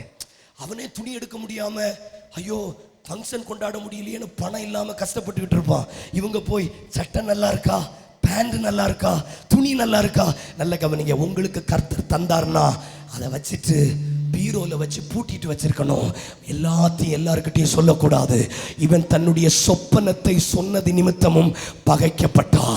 கரங்களை உயர்த்தி சொல்லுங்க, தன் ஆவியை அடக்காத மனுஷன் மதிலிடிந்த பட்டணத்திற்கு ஒப்பா இருக்கிறான். ஆண்டவர் எதை வெளிப்படுத்தினாலும் அதை மறைக்க பழகுங்கள். கைகளை தட்டி ஆண்டவருக்கு ஸ்தோத்திரம் பண்ணுங்க. உங்களாலே நீங்க சோதிக்கப்படுவீர்கள். சிலருடைய தரிசனத்துக்கு மதிப்பிழந்து போனதற்கும் சிலருடைய தரிசனங்கள் செயலிழந்து போனதற்கும் காரணம் நீங்க சொல்லிட்டீங்க மற்றவங்கக்கிட்ட. நான் சொல்றது தீர்க்க தரிசனமான வார்த்தை. மற்றவங்கக்கிட்ட நீங்க சொல்லிட்டீங்கன்னா அதனுடைய எஃபெக்ட் போயிடும். உடனே சொல்லாதீங்க, keeping this in your heart. வேதம் சொல்லுகிறது, மரியாள் இந்த சங்கதி எல்லாம் தன் இருதயத்தில் வைத்து வைத்து சிந்தித்துக் கொண்டே இருந்தார். இந்த காலை ஆராதனைகளை பரிசுத்த ஆவியானவர் சொல்லுகிறார், எல்லா தரிசனத்தையும் ப்ரொஜெக்டர்ல போடணும்னு அவசியம் இல்லை, எல்லாத்தையும் நான் வெளியில எக்ஸ்ப்ளோர் பண்ணணும்னு அவசியம் இல்லை. சிலதை நான் மனதிற்குள் வைக்க வேண்டிய ஒரு நிர்பந்தத்திற்கு காணப்படுகிறேன். இன்றைக்கு வந்திருக்கிற அநேக ஜனங்கள் உங்க வாயினால நீங்க பகைக்கப்படுகிறீர்கள். உங்க வாயினால பகைக்கப்படுகிறீங்க, நீங்க சொல்லுகிறதுனால பகைக்கப்படுகிறீர்கள். 3வது வாசிக்கலாம், 8வது வசனம், ஆதியாகமம் 37:8. அப்பொழுது அவன் சகோதரர் அவனை பார்த்து, நீ எங்கள் மேல் துரைத்தனம் பண்ணுவாயோ, நீ எங்களை ஆளப் போகிறாயோ என்று சொல்லி அவன் சொப்பனங்களின் நிமித்தமும் அவன் வார்த்தையின் நிமித்தமும் இன்னும் அதிகமாய் பகைத்தார்கள். கை உயர்த்தி சொல்லுங்க, பகைத்தார்கள். ஏன்னு பார்க்க கூடாதுங்க ப்ளீஸ். நான் நல்லா டீசெண்டா பேசணும்னு நான் நினைக்கிறேன். யூடியூப்ல சிலர் பார்த்துட்டு கேட்குறாங்க, ஏன் இவ்வளோ கத்துறீங்க அந்த சர்ச்சில் அப்படின்னு. அதனால கை உயர்த்தி சொல்லுங்க, பகைத்தார்கள், அதிகமாய் பகைத்தார்கள், இன்னும் அதிகமாய் பகைத்தார்கள். பாருங்க, யாருடைய வாழ்க்கை பின்னலமை ஆசீர்வதிக்கப்பட வேண்டுமோ அவர்கள் அதிகமாய் பகைக்கப்பட்டு கொண்டே இருப்பார்கள். முதலாவது பகைத்தார்கள், அப்பா அவனை நேசிக்கிறதுனால பகைத்தார்கள். இவன் வாயினால அதிகமாய் பகைத்தார்கள். இப்போ இவனுடைய தரிசனத்தினுடைய வேல்யூ, இவனுடைய தரிசனத்தினுடைய மதிப்பு பார்த்து இன்னும் அதிகமாய் பகைத்தார்கள். யோசேப்பு நினைச்சிருக்கலாம், ரொம்ப எக்ஸ்ட்ரீம்ல போகுதே, எல்லாம் என் வாழ்க்கையே சோலி முடிய போகுதோன்னு நினைச்சிருந்திருக்கலாம். ஆனா ஆண்டவர் சொல்றார், இனிதான் எல்லாம் முடிவுக்கு வரப்போகிறது. சில விஷயங்கள் எக்ஸ்ட்ரீம்ல போனா முடிவுக்கு வரப்போகிறது என்ற அர்த்தம். நல்ல கைகளை தட்டி ஆண்டவருக்கு ஸ்தோத்திரம் பண்ணுங்களே.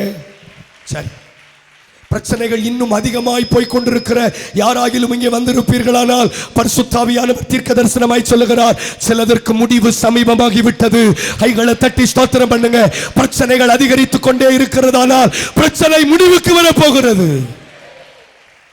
10வது வசனம் படிக்கலாம். இதை அவன் தன் தகப்பனுக்கும் தன் சகோதரருக்கும் சொன்னபோது அவன் தகப்பன் அவனை பார்த்து, நீ கண்ட இந்த சொப்பனம் என்ன? நானும் உன் தாயாரும் உன் சகோதரரும் தரை மட்டும் குனிந்து உன்னை வணங்க வருவோமோ என்று அவனை கடிந்து கொண்டான். பின்னிலைமை ஒருவனுக்கு ஆசீர்வதிக்கப்பட வேண்டுமானால் அவன் மற்றவர்களால் கேள்வி கேட்கப்படணும். கொஞ்சம் கை உயர்த்தி சொல்லுங்களேன், கேள்வி கேட்கப்படணும். பக்கத்துல கை கொடுத்து சொல்லுங்க, ஆனா நமக்கு அதனே பிடிக்காது. நம்ம கேள்வி கேட்டால் தானே பிடிக்காது. ஏன் இது செய்தீங்கன்னு கேட்டால் தான் பிடிக்காது. கேள்வி கேட்கவே கூடாது. நமக்கு கேள்வி இல்லாத ஒரு பதிலை சொல்லுங்க. கால்டுவெல் ஸ்கூல்ல கேள்வி இல்லாத ஒரு பதிலுக்கு எத்தனை பேர் பரிட்சை எழுதிருக்கீங்க? If there is no question, there is no answer. கொஞ்சம் உற்சாகமா இருங்க ப்ளீஸ். கேள்வி கேட்கப்படணும். ஒருவனுடைய பின்னலமை ஆசீர்வதிக்கப்பட வேண்டுமானால் அவனுடைய ஜீவிதத்தில் கேள்வி கேட்கப்படணும். கேள்வி கேட்கிறாங்க. நினைச்சுக்கிட்டு இருக்கியா நானும் அம்மா உன் சகோதரர்கள் எல்லாம் உன் முன்னாடி முகம் குப்புற குனிந்து விழுந்து உன்னை வணங்க வருவோமோ? கொஸ்டின் மார்க் இருக்கா உங்க பைபிள்ல? கொஸ்டின் மார்க் இருக்காங்க? இருக்கு. கேள்வி கேட்கப்படுகிறவனுடைய பின்னலமை ஆசீர்வதிக்கப்படும். உங்களுக்கு உண்டான எல்லாவற்றையும் இழந்தாலும் நீங்கள் இருக்கிற வரையிலும் உங்கள் பின்னலமை ஆசீர்வதிக்கப்படும்.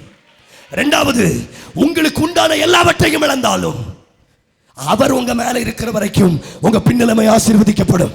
மூன்றாவது, உங்களுடைய பின்னலமை ஆசீர்வதிக்கப்பட வேண்டுமானால் நீங்கள் கேள்வி கேட்கப்படணும். யோபுவை சுற்றிலும் உட்கார்ந்திருந்த 3 சிநேகிதர்களும் நீங்க வாசித்து பாருங்க. யோபு 4ஆம் அதிகாரத்திலிருந்து. அப்பொழுது தேமானியனாகிய எலிபாஸ் கேள்வி கேட்க தொடங்கினார். அப்பொழுது எலிகு கேள்வி கேட்க தொடங்கினார். சோப்பார் கேள்வி கேட்க தொடங்கினார்.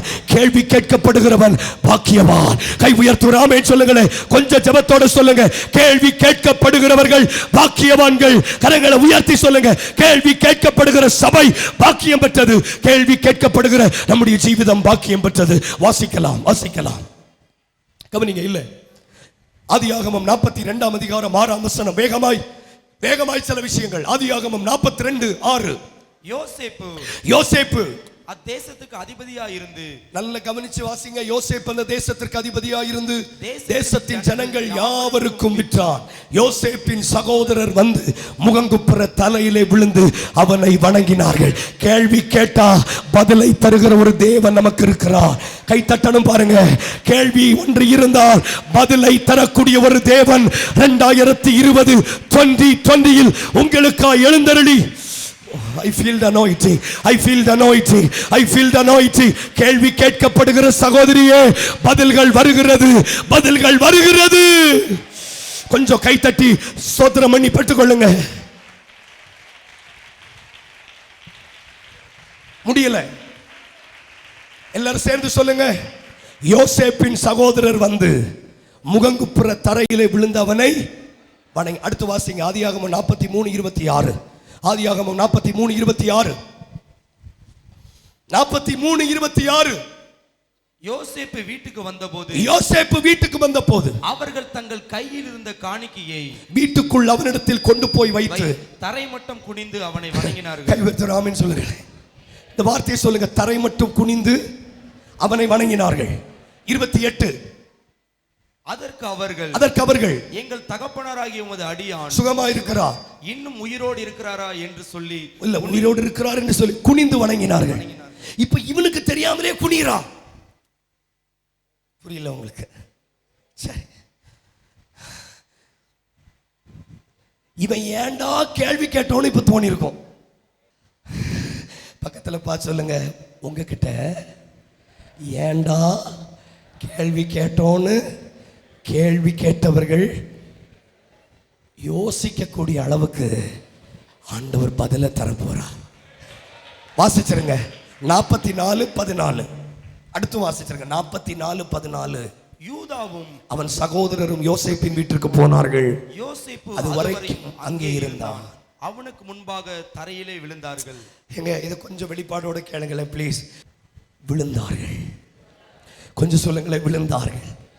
ஒரே ஒரு கேள்வி கேட்டா, உனக்கு முன்னாடி தரையில விழுந்து உன்னை வணங்குவோமோன்னு கேட்டதுக்கு 4 தடவை ஆண்டவர் விழ வச்சுட்டார். கை தட்டுங்க பாக்க.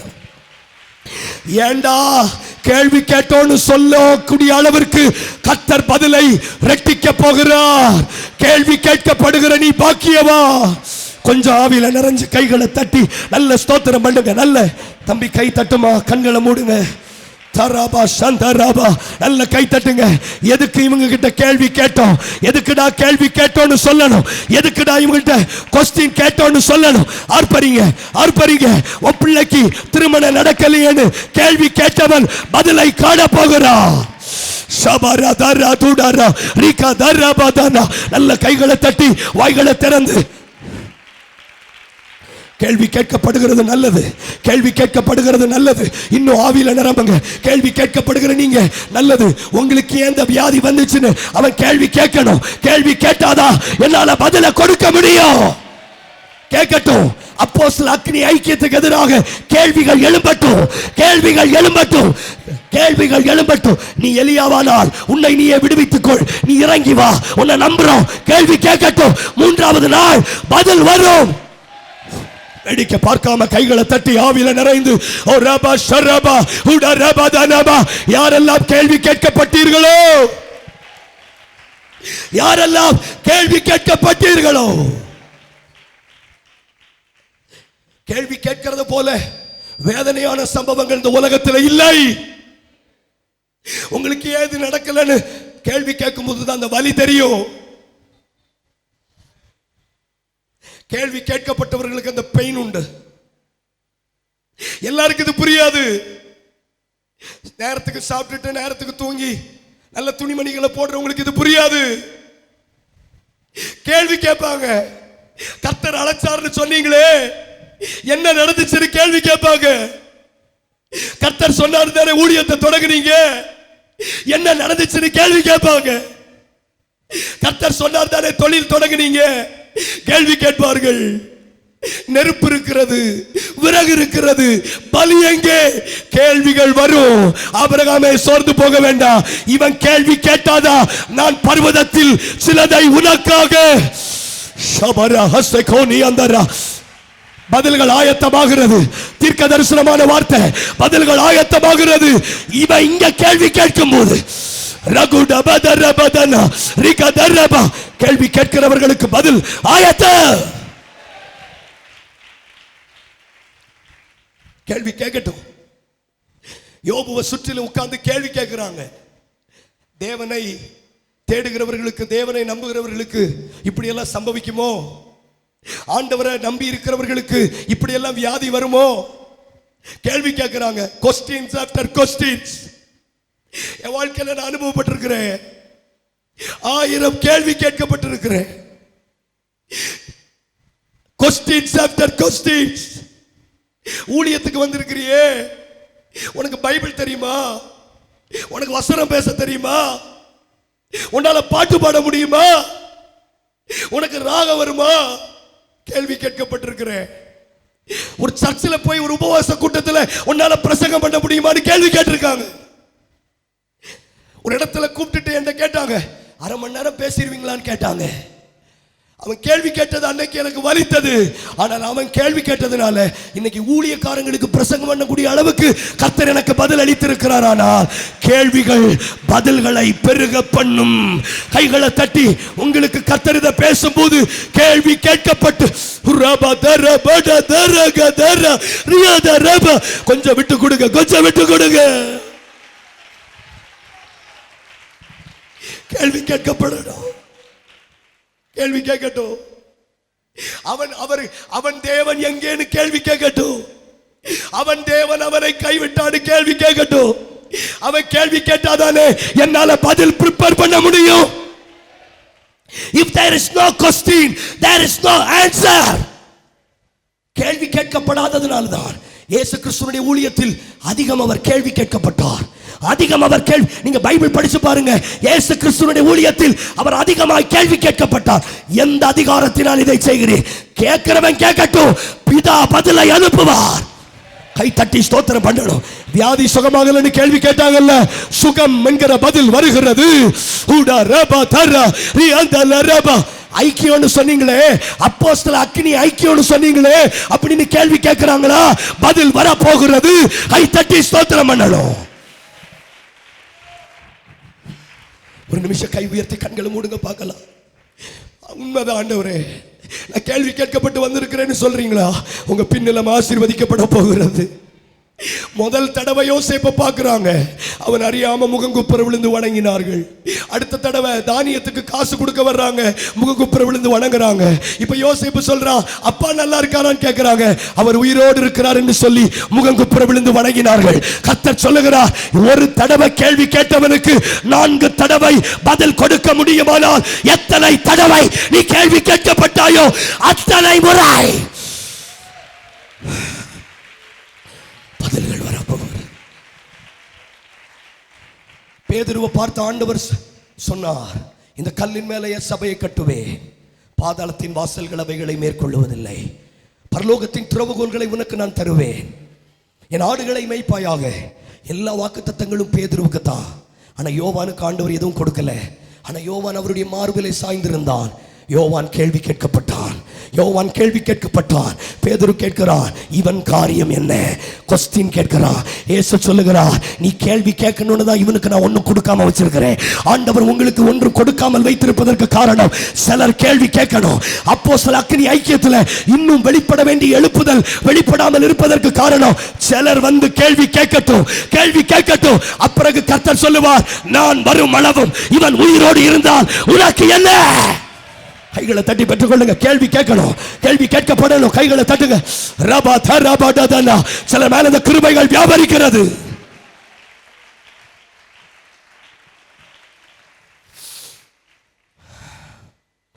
யாருடைய பின்னிலைமை ஆசீர்வதிக்கப்படும்? யாருடைய பின்னிலைமை ஆசீர்வதிக்கப்படும்? நான் இருக்கிற வரைக்கும் என் பின்னிலைமை ஆசீர்வதிக்கப்படும். நான் தப்பி மீந்திருக்கிறவன். 2, அவர் என் மேல அசைவாடுற வரைக்கும் என் பின்னலம் ஆசீர்வதிக்கப்படும். 3வது, கேள்வி கேட்கப்படுகிறவருடைய பின்னலமாய். உங்களுக்கு புரியுதா? கையை சற்று ஸ்தோத்திரம் பண்ணுங்களே. வந்தது விருதாவா போயிடக்கூடாது. சொல்லுங்களே, கேள்வி கேட்கப்படுகிற என்னுடைய பின்னலமாய் ஆசீர்வதிக்கப்படும். கேள்வி இல்லைன்னா பதில் இல்லை. மற்றவர்களால் கேள்வி கேட்கப்படவில்லை என்றால் உங்களுக்கு தேவனால் பதில் இல்லை. ஆமென் சொல்லுங்களேன். வேகமா படிங்க பார்க்கலாம். யோபுவின் புஸ்தகம் 2ஆம் அதிகாரம் 13வது வசனம். வந்து அவன் துக்கம் மகா கொடிய என்று கண்டு ஒருவரும் அவனோடு ஒரு வார்த்தையும் பேசாமல் இரவும் பகலும் 7 நாள் அவனோடு கூட தரையிலே கை உயர்த்தி சொல்லுங்க, 7 நாள். சத்தமா சொல்லுங்க, 7 நாள். வந்த உடனே பேச முடியல, 7 நாள். கை உயர்த்தி சொல்லுங்க, 7 நாள். 7 நாள் அவனால ஒண்ணுமே பேச முடியல, அமைதியா உட்கார்ந்திருந்தான். ஆனா 7 நாள் முடிஞ்ச உடனே வாய்க்கு வந்ததெல்லாம் பேச தொடங்கிட்டான். 7 நாள் அமைதியா இருந்தான். ஏன்னா யோபு எவ்வளவு பெரிய நீதிமான்னு இவங்களுக்கு எல்லாரும் தெரியும். கைவர்த்து ராமின்னு சொல்லுங்களேன். இவன் மேல ஒரு தப்பு இல்லைன்னு அவங்களுக்கு தெரியும்.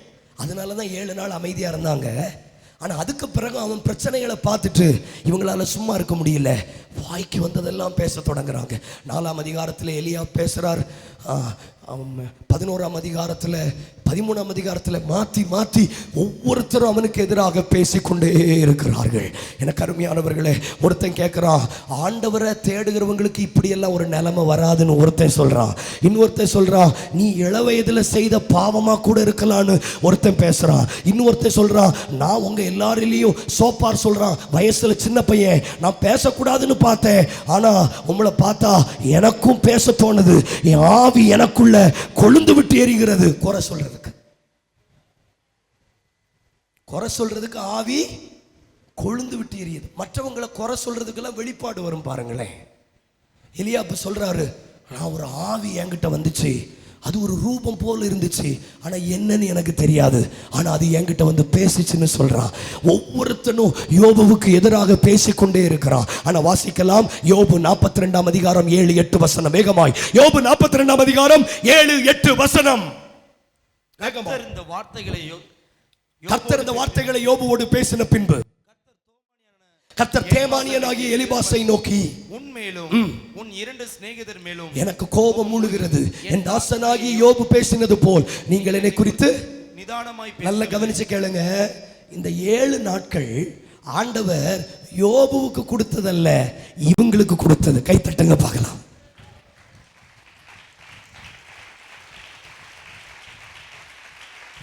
பல நேரம் ஆண்டவர் நமக்கு தருகிற வாய்ப்புகளை மற்றவங்களுக்காக பயன்படுத்திடுறோம். நம்ம பெரிய கலெக்டர் மாதிரி. இவன் வந்து இருந்துட்டு இவன் ஹீரோயிசம் பண்றான். 3 பேர் வந்துட்டு எலிபா சொல்றான், நான் தான் ஹீரோ. சோப்பார் சொல்றான் நான் தான் ஹீரோ, எலிகு சொல்றான் நான் தான் ஹீரோ. ஆண்டவர் சொல்றாரு, என் தாசனாகி யோபு பேசுனது போல நீங்க நிதானமா பேசல, உங்க மேல எனக்கு கோவம் வருது. அப்படின்னா என்ன அர்த்தம்? இந்த 7 நாள் நீங்க அமைதியா இருந்தீங்கல்ல, யோபு வாழ்க்கையை கரெக்ட் பண்ண உங்களை கூட்டிட்டு வரல, அவனை பார்த்து நீங்க கரெக்ட் ஆகணும்னு உங்களை கூட்டிட்டு வந்தேன். கர்த்தர் சொல்லுகிற ஒரு தீர்க்க தரிசனமான வார்த்தை, நல்ல கவனிங்க, நல்ல கவனிங்க. பிரச்சனைகளில் இருக்கிறவனுக்கு பிரச்சனை இல்லாதவன் ஆலோசனை கொடுக்க வருகிறவன் என்று நினைத்துக் கொள்ள வேண்டாம். பிரச்சனையில் இருக்கிறவன் கூட மற்றவர்களுக்கு ஆலோசனை கொடுக்க முடியும். இவனுக்கே வியாதி, இவனுக்கே போராட்டம், இவனுக்கே மரண கவலை, இப்ப இவனுக்கு கவுன்சிலிங் கொடுப்போன்னு வந்தான். ஆண்டவர் சொன்னாரு, அவனுக்கு நீங்க கவுன்சிலிங் கொடுக்க உங்களை அனுப்பல, அவன் வாழ்க்கையை பார்த்து நீ கத்துக்க. கை தட்டி ஸ்தோத்திரம் பண்ணுங்க. ஒருத்தன் வியாதியில கிடக்கிறதுனால கண்டதையும் போய் அவங்கிட்ட பேச முடியாது. அவன் வியாதி படுக்கையில் நாம் கற்றுக்கொள்ள வேண்டிய காரியங்கள் உண்டு. ஒருத்தன் தோத்து போயிட்டான்னா ஊர்ல இருக்கிறவெல்லாம் போய் ஒரே அட்வைஸ், தோத்துட்ட ஒழுங்கா டியூஷன் போனோம். யாருக்கு தெரியும் அவன் தோத்தது உங்களுக்கு ஒரு எச்சரிப்பு மணியா இருக்கலாம். புரியல உங்களுக்கு? ஹலோ, ப்ளீஸ் கை உயர்த்தி ஒரு ஆமென் சொல்லுங்களேன், சத்தம் ஆமென் சொல்லுங்களேன். ஹல்லேலூயா. யோபுவினுடைய இந்த சூழ்நிலையை பார்த்து மற்றவர்கள் தங்களை திருத்திக் கொள்ளுவார்கள், மாற்றிக் கொள்ளுவார்கள் என்று கர்த்தர் நினைத்தார். ஆனா இவங்க என்ன செய்தாங்கன்னா அதை திருப்பி மாத்தி போட்டு இவங்க யோபுவை காணர் பண்ணாங்களே தவிர இவங்க வாழ்க்கையில மாற்ற வரல. கர்த்தர் சொல்லுகிறார், ஒருவர் பிரச்சனையில் இருக்கும் போது நீங்கள் பார்க்கும்போது தூஷிக்கப்படுவதற்கல்ல, அவர்களை பார்த்து நம்மை மாற்றிக் கொள்ளணும். கைகளை தட்டணும். எனக்கு புரியுதுன்னு சொல்றவங்க மட்டும் கை உயர்த்துங்க. ஒருத்தன் பிசினஸ்ல விழுந்து போகும்போது அவனை பார்த்து கெக்க கெக்கன்னு சிரிக்கிறதுக்கல்ல, அதை பார்த்து நீங்களும் நானும் கற்றுக்கொள்ள வேண்டும். கை உயர்த்தி ஜெபிக்க தொடங்குங்க, கை உயர்த்தி ஜெபிக்க தொடங்குங்க. ஒருவன் ஒரு போராட்டத்தில் இருந்து பார்க்கும்போது 2 பேர் சண்டை போடும்போது அந்த அந்த அந்த சூட்டுல குளிர் காய கூடாது. அப்போஸ்தலனாகிய வாய்ப்பை பயன்படுத்திக் கொள்ளணும். கை தட்டணும். ஹல்லேலூயா. ஆனா நம்ம என்ன தெரியுமா, நமக்கு ஆண்டவர் வாய்ப்புகள் தரும்போது அதை மற்றவங்களுக்கு எதிராக பிரச்சனைகளா மாற்றுவோமே தவிர அந்த வாய்ப்புகளை நாம பயன்படுத்திக் கொள்வதில்லை. கை உயர்த்தி கண்ணு மூடி சொல்லுங்க, நாம் பயன்படுத்தணும். யார் வாய்ப்பை பயன்படுத்துகிறார்களோ அவர்களுடைய பின்னிலைமை ஆசீர்வதிக்கப்படும். கை அசைத்து ஸ்தோத்திரம் பண்ணுங்களே வேகமா. யார் வாய்ப்பை பயன்படுத்திக் கொள்ளுகிறார்களோ, இன்னைக்கு எத்தனை பேர் சொல்ல முடியும், அந்த வாய்ப்பை நான் பயன்படுத்திக் கொள்ளுவேன்? வேதம் சொல்லுகிறது, ஆதியாகமம் 7ஆம் அதிகாரம் 4ஆம் வசனம், 7 நாள் சென்ற பின்பு 40 நாள் இரவும் பகலும் பூமியின் மேல் மழையை வர்ஷிக்க பண்ணி நான் உண்டாக்கின ஜீவ ஜந்துக்கள் அனைத்தையும் பூமியின் மேல் இராதபடி நிக்கிரகம் பண்ணுவேன். 40 நாள் பூமியை அழிப்பேன் ஆண்டவர் தீர்மானம் பண்ணிட்டார். ஆனா 7 நாள் டைம் கொடுக்கிறார். கை உயர்த்தி சொல்லுங்க, 7 நாள். எதுக்கு தெரியுமா அந்த 7 நாள்? எப்படியாயிலும் எல்லாரும் பேழைக்குள்ள வந்துடணும். கையசைத்து ஆமென் சொல்லுங்களேன். இந்த 7 நாளை சரியா பயன்படுத்திக்கோங்க. வலது கரங்களை உயர்த்துங்களே. ஆனா இந்த 7 நாளை, இந்த வாய்ப்பை நோவாவும் நோவாவுடைய குடும்பமும் சரியாய் பயன்படுத்தி கொண்டார்கள். ஆனா வெளியில இருக்கிறவங்க என்ன சொன்னாங்க தெரியுமா? தங்கள் செய்கிற பாவத்திற்கு அவர்கள் கிடைத்த அங்கீகாரமாக எண்ணினார்கள். தாங்கள் செய்தது சரி என்று நினைத்தார்கள். தாங்கள் செய்ததில் அவங்களுக்கு குற்ற மனசாட்சியே இல்லை. தாங்கள் செய்ததில் அவங்களுக்கு கொஞ்சம் கூட வருத்தம் இல்லை. ஆண்டவர் உங்களுக்கு வாய்ப்பு தருவதற்கு காரணம் நீங்கள் செய்கிறது சரி என்று சொல்லுவதற்கல்ல, இந்த வாய்ப்பை பயன்படுத்தி கொண்டு சரியான இடத்திற்கு வந்து விடுங்கள் என்று சொல்லுகிறார். வாலிப தங்கச்சி, வாலிப தம்பி, அன்பு சகோதரா, அன்பு சகோதரி, ஆண்டவர் தண்டிக்கவில்லை என்று பார்க்காதிருங்கள். ஆண்டவர் இந்த கள்ள உபதேசத்திற்காரங்களை ஆண்டவர் விட்டு வச்சிருக்கிறார். நீங்க பாக்குறீங்களா? எதுக்கு விட்டு வச்சிருக்கிறார்னா, இந்த வாய்ப்பை பயன்படுத்தி கொண்டு அவனும் பேழைக்குள்ள வந்துடணும்னு.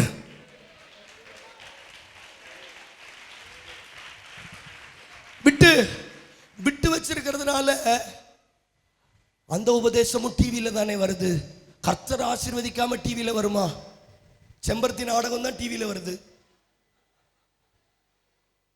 ஆமா, சிலருக்கு டிவில எல்லாம் வருது, யூடியூப்ல நிறைய லைக் எல்லாம் போடுறாங்க. கர்த்தர் இல்லாம லைக் போடுவாங்களா? போய் ரஜினி படத்தை பாருங்க, 8 மில்லியன் பேர் பார்த்திருக்காங்க. கர்த்தர் இல்லாம தான் ரஜினி படத்தை லைக் பண்ணாங்களோ? பேசுங்க. சிலர் இன்னைக்கு கொடுக்கிற டெஸ்டிமோனி கர்த்தர் இல்லாம தான் யூடியூப்ல வந்துச்சோ? நான் ஜெபம் பண்றேன், யூடியூப் சேட்டலைட் வெடிச்சு விழணும், அப்பதான் சிலருடைய ஊழியம் தெரியும். ஆமா, யூடியூபுக்கு முன்னாடி ஊழியம் செய்யறதுக்கு அழைக்கப்படல, பட்டணத்திற்கு புறப்பட்டு போனோம். கை தட்டணும், வாய் திறந்து ஸ்தோத்திரம் பண்ணுங்க, நல்ல கை தட்டுங்க ப்ளீஸ். ஹalleluya. இது ஒரு எச்சரிப்பின் சத்தம். இந்த 7 நாட்கள் உனக்கு கிடைத்த அங்கீகாரம் அல்ல, ஒழுங்கு மரியாதையா பேழைக்குள்ள வந்துரு. கை உயர்த்தி ஆமென் சொல்லுங்களேன். என் கர்த்தர் எங்களை அங்கீகரிக்கலையா? எங்களுக்கு கார் தரலையா? எங்களுக்கு எல்லாம் தருவார். 7 நாள் மாத்திரம், 40 நாள் மழையில நீ செத்து போயிடக்கூடாது. உள்ள வந்துரு. கைகளை தட்டி ஆண்டவருக்கு ஸ்தோத்திரம் பண்ணுங்க. ஷபர ஹந்தரதியா, நல்ல கைகளை தட்டுங்க. நம்ம சபை ஜனங்களோடு கர்த்தர் சொல்லுகிறார், இந்த வாய்ப்பை பயன்படுத்தி கொண்டு ஜெபத்துக்குள்ள வந்துருங்க, ஆவிக்குள்ள வந்துருங்க, பரிசுத்தத்துக்குள்ள. பரிசுத்த ஆவியானவர் அசைபாடுகிறார். நல்ல கைகளை தட்டி சொல்லுங்க, உள்ள வந்துடணும். அந்த 7 நாளை சரியா பயன்படுத்தி கொண்டு உள்ளே வந்தார்கள். 40 நாட்கள் மழை பெய்ய ஆரம்பித்தது. கர்த்தர் அவர்களை உள்ளே விட்டு கதவை அடைத்தார். கையசைச்சு ஆமென் சொல்லுங்களேன். நல்ல கையசை. வாய்ப்பை பயன்படுத்திக் கொள்ளணும். ஆண்டவர் என்ன சொல்றாரோ அதை செய்யணும். கை உயர்த்தி வேகமா சொல்லுங்க, ஆண்டவர் என்ன சொல்றாரோ அதை செய்யணும். ஆண்டவர் என்ன சொல்றாரோ அதை செய்யணும். ஆண்டவர் நோவாட்ட சொன்னார், கொப்பேறு மரத்தில் ஒரு பேழையை உண்டாக்கு. சொல்லுங்க கொப்பேறு. அடுத்து சொன்னார் கீழ் பூசணும்னு சொல்றாரு. சொல்லுங்க கீழ் பூசணும். அடுத்து சொல்றாரு ஒரு கதவு வைக்கணும். அடுத்து சொல்றாரு ஒரு ஜன்னல் வைக்கணும். நம்மளுக்கிட்ட சொல்லியிருந்தா நான் சொல்லியிருப்பேன், என் கொப்பேறு மரம் தான் போடணுமோ, மலேசியா வேம்பு போடக்கூடாதுன்னு கேட்டிருப்பேன். உங்கள்கிட்ட பிடிச்சதே எனக்கு இதுதான், தெரியாத மாதிரி உட்கார்ந்துருப்பீங்க பாருங்களேன். So good. தெரியாத மாதிரியே உட்கார்ந்துருப்போம், ஒண்ணுமே தெரியாது நமக்கு. கதவு போடு அப்படின்னு சொன்னா நான் கேட்டிருப்பேன், கதவு கண்டிப்பா போடணுமா? என் ஜன்னல் கண்டிப்பா போடணுமா? அவர் என்ன சொல்றாரோ அதை செய்யணும். இந்த வருஷம் சபைக்கு கர்த்தர் சொல்ற ஒரு தீர்க்க தரிசனமான வார்த்தை, அவர் உங்களுக்கு என்ன சொல்லுகிறாரோ அதை செய்யுங்க. கூட்டி செய்யாதீங்க, குறைச்சு செய்யாதீங்க. சிலரை பிரேயர் நடத்த சொல்லுவோம், அவங்க பிரசங்கமும் பண்ணிடுவாங்க. கூட்டியும் செய்திடாதீங்க. ஆமென் சொல்லுங்களேன். காணிக்கைக்கு ஜெபம் பண்ண சொன்னா காணிக்கைக்கு மட்டும்தான் ஜெபம் பண்ணணும், ஒரு பிரசங்கம் பண்ணக்கூடாது. சொல்லுங்க, ஒரு கதவு வைக்க சொன்னா ஒரு கதவு தான் வைக்கணும். காணிக்கை பாட்டு பாட சொன்னா ஆராதனை நடத்தக்கூடாது. கைவிர்த்து ஆமென் சொல்லுங்களேன். உதாரணத்துக்கு சொல்றேன், கைவிர்த்து ஆமென் சொல்லுங்களேன். ஒரு கதவுனா ஒரு கதவு, ஒரு ஜன்னல்னா ஒரு ஜன்னல், கொப்பேறு மரம்னா கொப்பேறு மரம், கீழ் தான் பூசணும்னா கீழ் தான் பூசணும். ஒயிட் சிமெண்ட் அதெல்லாம் உங்க பேச்சு கிடையாது. கீழ்னா கீழ் தான் பூசணும். கையசைச்சு ஆண்டவருக்கு ஸ்தோத்திரம் பண்ணுங்களே. இவன் இதெல்லாம் உண்டாக்கி கொண்டிருக்கும் போது பலரும் அவனை பரியாசம் பண்ணி இருப்பாங்க. பைத்தியக்காரன், மழையே இல்லாத இடத்துல பேழை செய்கிறான், கப்பல் செய்கிறான். ஆனா நோவா எதை குறித்தும் கவலைப்படவில்லை. கர்த்தர் தனக்கு சொன்னதை செய்தார். ஒரு நாள் வந்த போது 40 நாட்கள் இரவும் பகலும் மழை பெய்தது, பேழை கிளம்பிற்று. கை தட்டி ஆண்டவருக்கு ஸ்தோத்திரம் பண்ணுங்க. கர்த்தர் சொன்னதை செய்ய போகிறவர்களை கர்த்தர் கிளப்ப போகிறார். மண்ணோடு மண் ஒட்டி கிடந்த சிலரை கர்த்தர் கிளப்ப போகிறார். புறஜாதிக்கும் நீதிமானுக்கும் ஊழியம் செய்கிறவனுக்கும் ஊழியம் செய்யாதவனுக்கும் ஜெபிக்கிறவனுக்கும் ஜெபிக்காதவனுக்கும் ஒரு வித்தியாசத்தை காண்பிக்கத்தான். கைத்தட்டி ஆவியில நிரம்புங்க பார்க்கலாம். கூடா ரபாலா சிலருடைய ஊழியத்தை கிளம்ப பண்ண போகிறார். இப்ப நோவாவுக்கு புரிஞ்சிருக்கும், கதவு நல்ல வேளை போட்டோம், கதவு நல்ல வேளை போட்டோம். கதவு போடலைன்னா தண்ணி எல்லாம் உள்ள வந்திருக்கும். பக்கத்தில் பார்த்து சொல்லுங்க, கதவு போட்டது நல்லது. இப்போ கொஞ்ச நாள் கழிச்சு அவனுக்கு இன்னும் ஒரு கன்ஃபர்மேஷன் கிடைக்குது. நல்ல வேளை ஆண்டவர் சொன்னபடியே ஜன்னல் போட்டேன், அதனால தான் காக்காவையும் புறாவையும் அனுப்ப முடிச்சது. கர்த்தருடைய ஆவியானவர் நம்முடைய சபைக்கு சொல்றாரு, இப்போ ஏன் இதெல்லாம் செய்ய சொல்றாருன்னு நமக்கு தெரியாதானே. இப்போ ஆண்டவர் ஏன் இப்படி பணத்தை செலவழிச்சு கூட்டம் நடத்த சொல்றாருன்னு தெரியாது. ஒரு நாள் எழுப்புதலில் உயரத்தில் போய் நிற்கும் போது நாம் நன்றி செலுத்துவோம். கதவு வைக்க சொன்னதற்காய் ஸ்தோத்திரம். ஜன்னல் வைக்க சொன்னதற்காய் ஸ்தோத்திரம். கை தட்டி ஆர்ப்பரிக்க பார்க்கலாம். சிலர்லாம் கேட்கலாம், 1 மணி நேரம் தொடர்ந்து ஜெபிக்கணும்னு எங்க சொல்லி இருக்கு பைபிள்ல? ஏன் இப்படி செய்யறோம்? ஏன் 12 மணி நேரம் ஜெபம் நடத்துறாங்க? எதுக்கு இவ்வளவு பணம் செலவழிக்கிறாங்க? ஆண்டவர் சொல்லுகிறார், ஒன்றுக்கும் பதில் இப்பொழுது தெரியாது. ஏன் கதவு வைக்க சொன்னார்? ஏன் ஜன்னல் வைக்க சொன்னார்? எழுப்புதல் வரட்டும். கைகளை தட்டி ஆவியில நிறைந்து ஹுடா ரபா ஷரபதனா அர்துல ரபதனா கடதனா. நான் கண்ணீரோடு சொல்றேன், ஏன் உங்களை இப்படி பண்ண சொல்றாரு உங்களுக்கு தெரியாது. நான் ரட்சிக்கப்பட்ட ஊழியத்துக்கு ஒப்பு கொடுத்த நாட்கள்ல எனக்கு எங்கேயும் ஊழியம் இல்லை. ஆனா ஆண்டவர் உட்கார்ந்து என்ன பைபிள் படிக்க வச்சார். எதை படிக்கிறேனோ அதை டைரியில எழுத சொல்லுவார். டைரியில எழுதினதை கம்ப்யூட்டர்ல டைப் பண்ண சொல்லுவார். அதை பிரிண்ட் அவுட் எடுக்க சொல்லுவார். நான் ஏன்னு கேட்கவே இல்லை. ஆனா எங்க வீட்டுல என்ன கேலி பண்ணுவாங்க. படிக்கிறான், எழுதுறான், டைப் பண்றான், என்ன பிரயோஜனம்? ஆனால் நான் எதையும் கண்டுகொள்ளவில்லை. ஆனால் நாட்கள் வந்த போது, இடைவெளி இல்லாமல் ஊழியங்கள் வரும்போது, அன்னைக்கு எழுத சொன்னது எனக்கு பிரயோஜனமாயிற்று. உங்களை எழுத சொல்றாரா? எழுதுங்க. ஒரு நாட்கள் அந்த கதவுகளும் அந்த ஜன்னல்களும் உனக்கு பிரயோஜனமாய். சிலர் மேல அந்த அபிஷேகம் இறங்கி வருகிறது. Receive the anointing. ஷபரஹம்சனா, ஒரு அபிஷேகத்தின் வல்லமை இப்போ இறங்கி வருகிறதை நான் ஆவியில உணர்கிறேன். பெற்றுக்கொள்ளுங்க.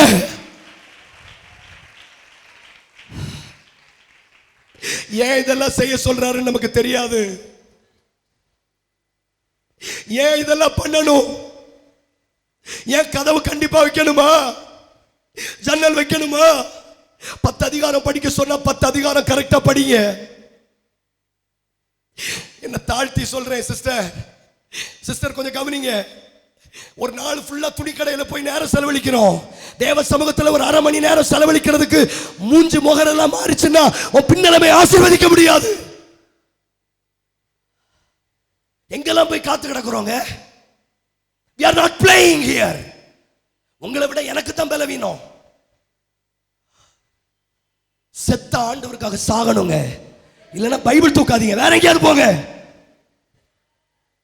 ஆசீர்வதிக்கப்படணும், சோறு திங்கணும்னா வேற எங்கேயாவது போங்க. இது அவருக்காக ஜீவிக்கிற தலைமுறை. பயமும் திகிலும் உள்ளவன் கீழையாத்து மலையிலிருந்து இறங்கி ஓட கடவன். 32,000 பேர் தேவையில்லை, 300 பேரை வச்சு கர்த்தர் யுத்தத்தை ஜெயிப்பார். கை தட்டுங்க, ஆமென் சொல்லுங்களேன். ஹல்லேலூயா. ஜெபத்தோட கேளுங்க, கரங்களை உயர்த்தி ஆமென் சொல்லுங்களேன். நல்ல கை உயர்த்தி ஸ்தோத்திரம் பண்ணுங்க. நான் நல்ல ஜெபித்துக் கொண்டிருந்த நாட்கள் அண்ணே, அந்த டைம்ல குறைஞ்சது ஆண்டவர் சொல்றதுனால சொல்றேன், 5 மணி நேரம் அட் ஒன் ஸ்ட்ரக் நான் ஜெபிக்க கிருபை தந்திருந்தா. ஆனா அந்த நேரத்தில் ஒரு ஊழியக்காரர் என்கிட்ட வந்து சொன்னாரு, குறைஞ்சது 3 மணி நேரம் ஜெபிக்கிறத நீங்க விட்டுறாதீங்கன்னு சொன்னாரு. நான் மனசுல சிரிச்சேன். I am praying for 5 hours.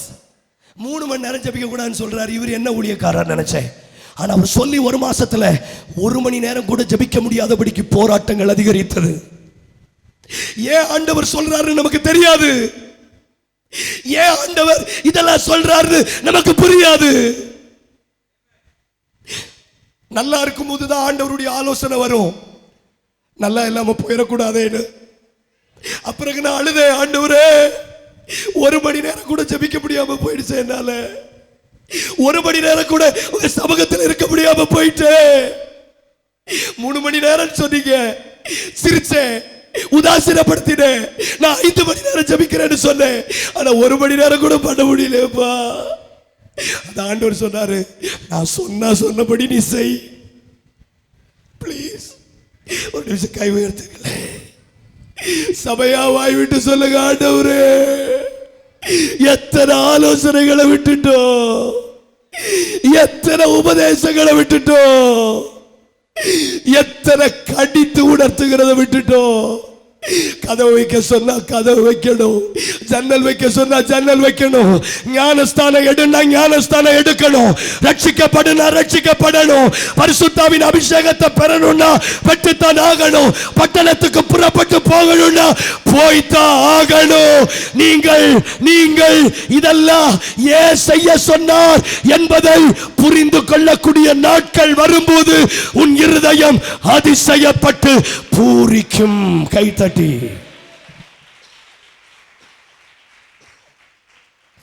அன்னைக்கு சொல்லுவீங்க, கூட கொஞ்ச நேரம் ஜெபிச்சிருக்கலாம் போல.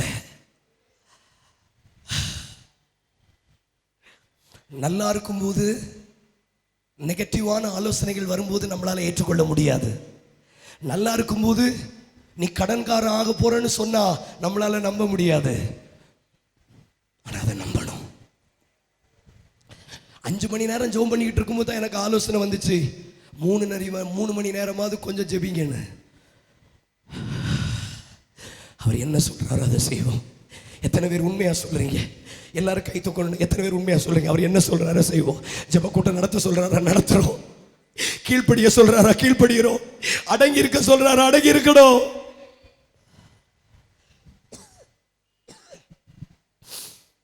யாருடைய பின்னலமை ஆசீர்வதிக்கப்படும்? வேகமா 2 விஷயம் சொல்லுங்க, நாம் ஜெபிக்க போறோம். வாசிக்கலாம். 1 சாமுவேல் 13ஆம் அதிகாரம் அதனுடைய 12வது வசனம். 1 சாமுவேல் 13:12. கில்காலில் பெலிஸ்தியர் எனக்கு விரோதமாய் வந்து விடுவார்கள் என்றும் நான் இன்னும் கர்த்தருடைய சமூகத்தை நோக்கி விண்ணப்பம் பண்ணவில்லை என்றும் எண்ணி துணிந்து சர்வாங்க தகனபலி செலுத்தினேன் என்றான். அந்த எண்ணி துணிந்து அண்டர்லைன் பண்ணிக்கோங்க. துணிந்து, வாய் திறந்து சொல்லுங்க. துணிந்து. துணிந்து செய்கிறவனுடைய பின்னிலைமை கேடுள்ளதாய் மாறிடும். யாருடைய பின்னலமை ஆசீர்வதிக்கப்படும்? நான் தப்பி மீந்திருக்கிற வரையிலும், என் மேல அவருடைய தீபம் இருக்கிற வரையிலும், 3 நான் கேள்வி கேட்கப்படுகிற வரையிலும், 4 வாய்ப்பை பயன்படுத்திக் கொள்ளுகிற வரையிலும். யாருடைய பின்னலமை? 2 காரியத்தை ஆண்டவர் எனக்கு சொன்னார். 2020 ஒரு கூட்டத்தினுடைய பின்னலமை பயங்கரமா ஆசீர்வதிக்கப்படும். ஆனா அதே நேரத்தில் சைமல்டேனியஸ்லி இன்னும் ஒரு கூட்டத்தினுடைய பின்னலமை அதிகம் கேடுள்ளதா மாறும். யாருடைய பின்னலமை கேடுதலாய் மாறும்? 2 காரியத்தை சொல்லி நாம் ஜெபிக்க போறோம். 1, சவுல் துணிந்து பலியிட்டான். கை உயர்த்தி சொல்லுங்க, துணிஞ்சு பலியிட்டான். வேகமா சொல்லுங்க, துணிந்து பலியிட்டான். துணிந்து செய்கிறவங்களுக்கு ஆண்டவர் பின்னிலைமை ஆசீர்வதிக்க முடியாது. ஆண்டவர் சொல்லுகிறார், எதை செய்தாலும் ஒரு பயத்தோடு கூட செய்யணும். கை தட்டி ஆண்டவருக்கு.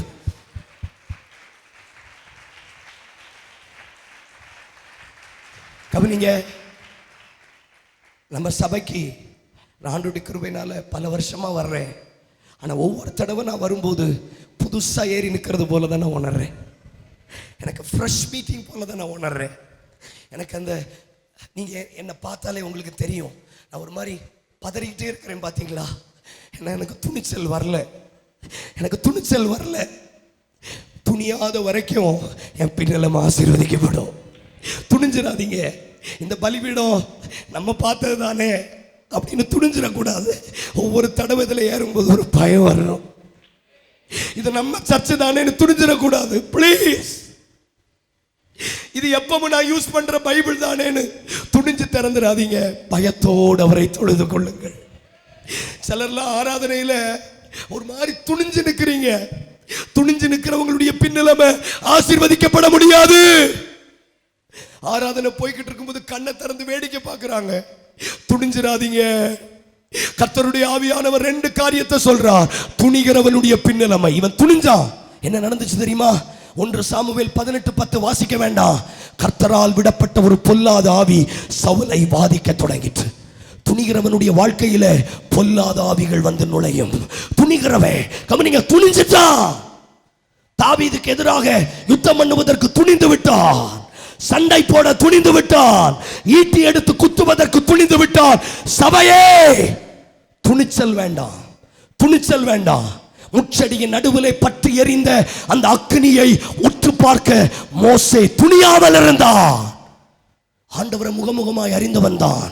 ஆண்டவரை முகமுகமாய் கண்டவனில் மோசையை போல இதற்கு முன்பதாக ஒருவன் எழும்பினதும் இல்லை, எழும்ப போவதும் இல்லை. ஆனா ஒவ்வொரு தடவையும் அவருடைய பிரசன்னத்தில் போகும்போது அவன் நடுங்கி திகைத்து பயந்தான். துணிச்சல் இல்லாம இருந்து பாருங்க, உங்க பின்னலம் ஆசீர்வதிக்கப்படும். கைத்தட்டி ஆண்டவருக்கு ஸ்தோத்திரம் பண்ணுங்களே. கொஞ்சம் வேடிக்கை பார்க்காம கைத்தட்டி ஸ்தோத்திரம் பண்ணுங்களே. துணிஞ்சிடாதீங்க, துணிஞ்சிடாதீங்க. வாலிப பிள்ளைங்க, ஒரு சகோதரனா சொல்றேன், துணிஞ்சிடாதீங்க. வீட்டில் யாரும் இல்லையேன்னு போனை கையில் எடுக்க துணிஞ்சிடாதீங்க. யாரும் என்ன பார்க்கலையேன்னு துணிஞ்சிடாதீங்க. துணிவில்லாதவன் பாக்கியவான், துணிவில்லாதவன் பாக்கியவான். சவுல் தாவீதோடு சண்டை போடுறதுக்கு துணிஞ்சான். ஆனா தாவீது சவுல் மேல கை போடுவதற்கு துணியவே இல்லை. யாருடைய பின்னலமா ஆசீர்வதிக்கப்படும்? சொல்லுங்க அம்மா, சொல்லுங்க. கை நீட்டுற உங்க பின்னலமா ஆசீர்வதிக்கப்படுமா? கையை முடக்கிட்டு நீதிமான் என் தலையில குட்டட்டுன்னு சொல்லுகிறவனுடைய பின்னலமை ஆசீர்வதிக்கப்படுமா?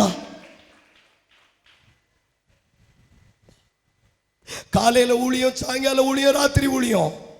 இதுக்கிடையில ஒருத்தர் போன் பண்ணி சொல்றாரு, போன் எடுக்க மாட்டீங்களோ, வளர்ந்துட்டீங்களோ, பெரிய ஊழியக்காரர் ஆயிட்டீங்களோன்னு. நான் துணியவே இல்லை, மன்னிச்சிருங்க பாஸ்டர் அப்படின்னு சொன்னேன்.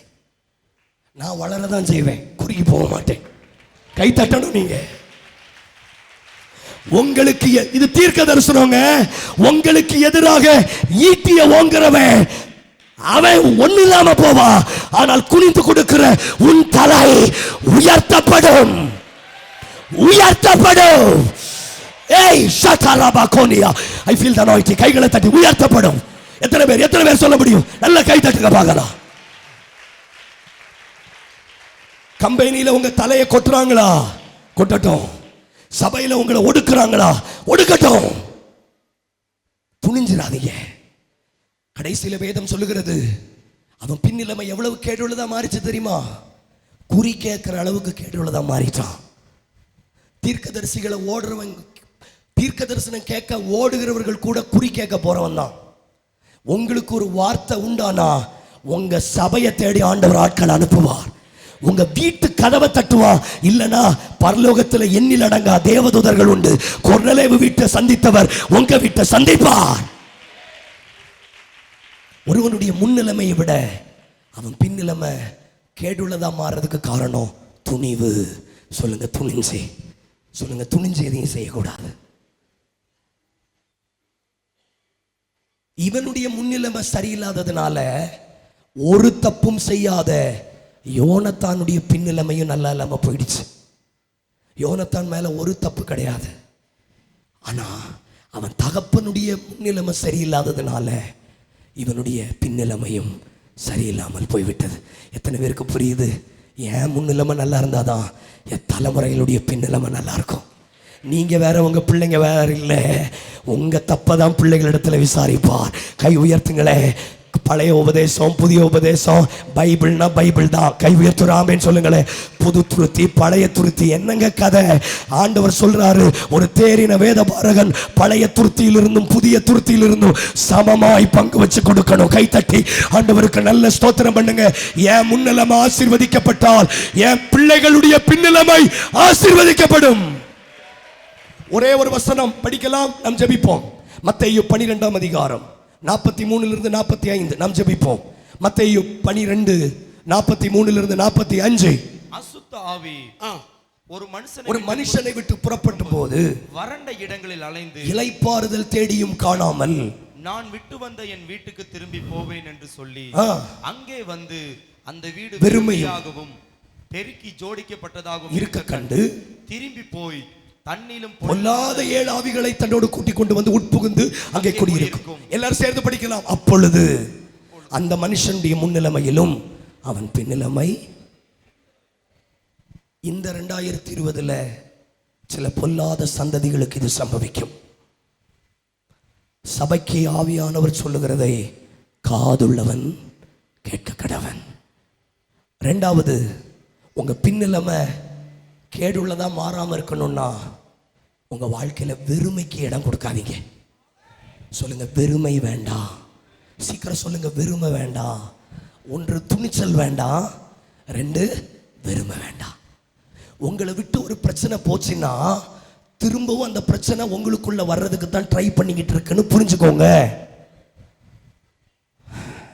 உங்களை விட்டு 2019 போனது உடனே போகல, சில காலம் விலகி இருக்கு. ஆனா திரும்பவும் உங்களுக்குள்ள நுழைவதற்கு போராடி கொண்டிருக்கிறது. ஆனா நீங்க செய்ய வேண்டியது என்னன்னா, அது திரும்ப உங்களுக்குள்ள வரக்கூடாதுன்னா உங்க வெறுமையான வாழ்க்கைய பரிசுத்த ஆவியானவரால, அழைப்பினால, தரிசனத்தினால நிரப்பிருங்க. எழுதி வச்சுக்கோங்க, இந்த வருஷம் வெறுமையா இருக்கிறவர்களுக்கு வாழ்க்கை கேடுள்ளதா மாறும். சபையில் உங்களுக்கு தண்டனை கிடையாது. சபையில் நீங்கள் ஊழியம் செய்தீங்களா ஊழியம் செய்யலையான்னு கேட்க போகிறதில்ல. சுவிசேஷம் அறிவிச்சிங்களா அறிவிக்கலையான்னு கேட்க போகிறதில்ல. ஆனால் உங்கள் வாழ்க்கை வெறுமையாக இருந்துச்சுன்னா இங்கே பெர்மிஷன் கேட்காம ஒருத்தன் ஏழை கூட்டிகிட்டு உள்ளே வந்துடுவான். இது வேண்டாம் என்றால் என் பாத்திரம் நிரம்பணும்னு சொல்கிறவங்க. நேற்று செய்தியில் கர்த்தர் பேசினாரு, இனி நம்மளுக்கு ஓய்வு இல்லை. கையசைச்சுடாமேன்னு சொல்லுங்களேன். இன்னைக்கு ஒரு தீர்மானம் எடுக்க போகிறோம். என் வெறுமையான வாழ்க்கையை கர்த்தர் நிரப்பணும்னு சொல்றவங்க மட்டும் இருந்த இடத்துல எழுப்பி நிற்கலாம்.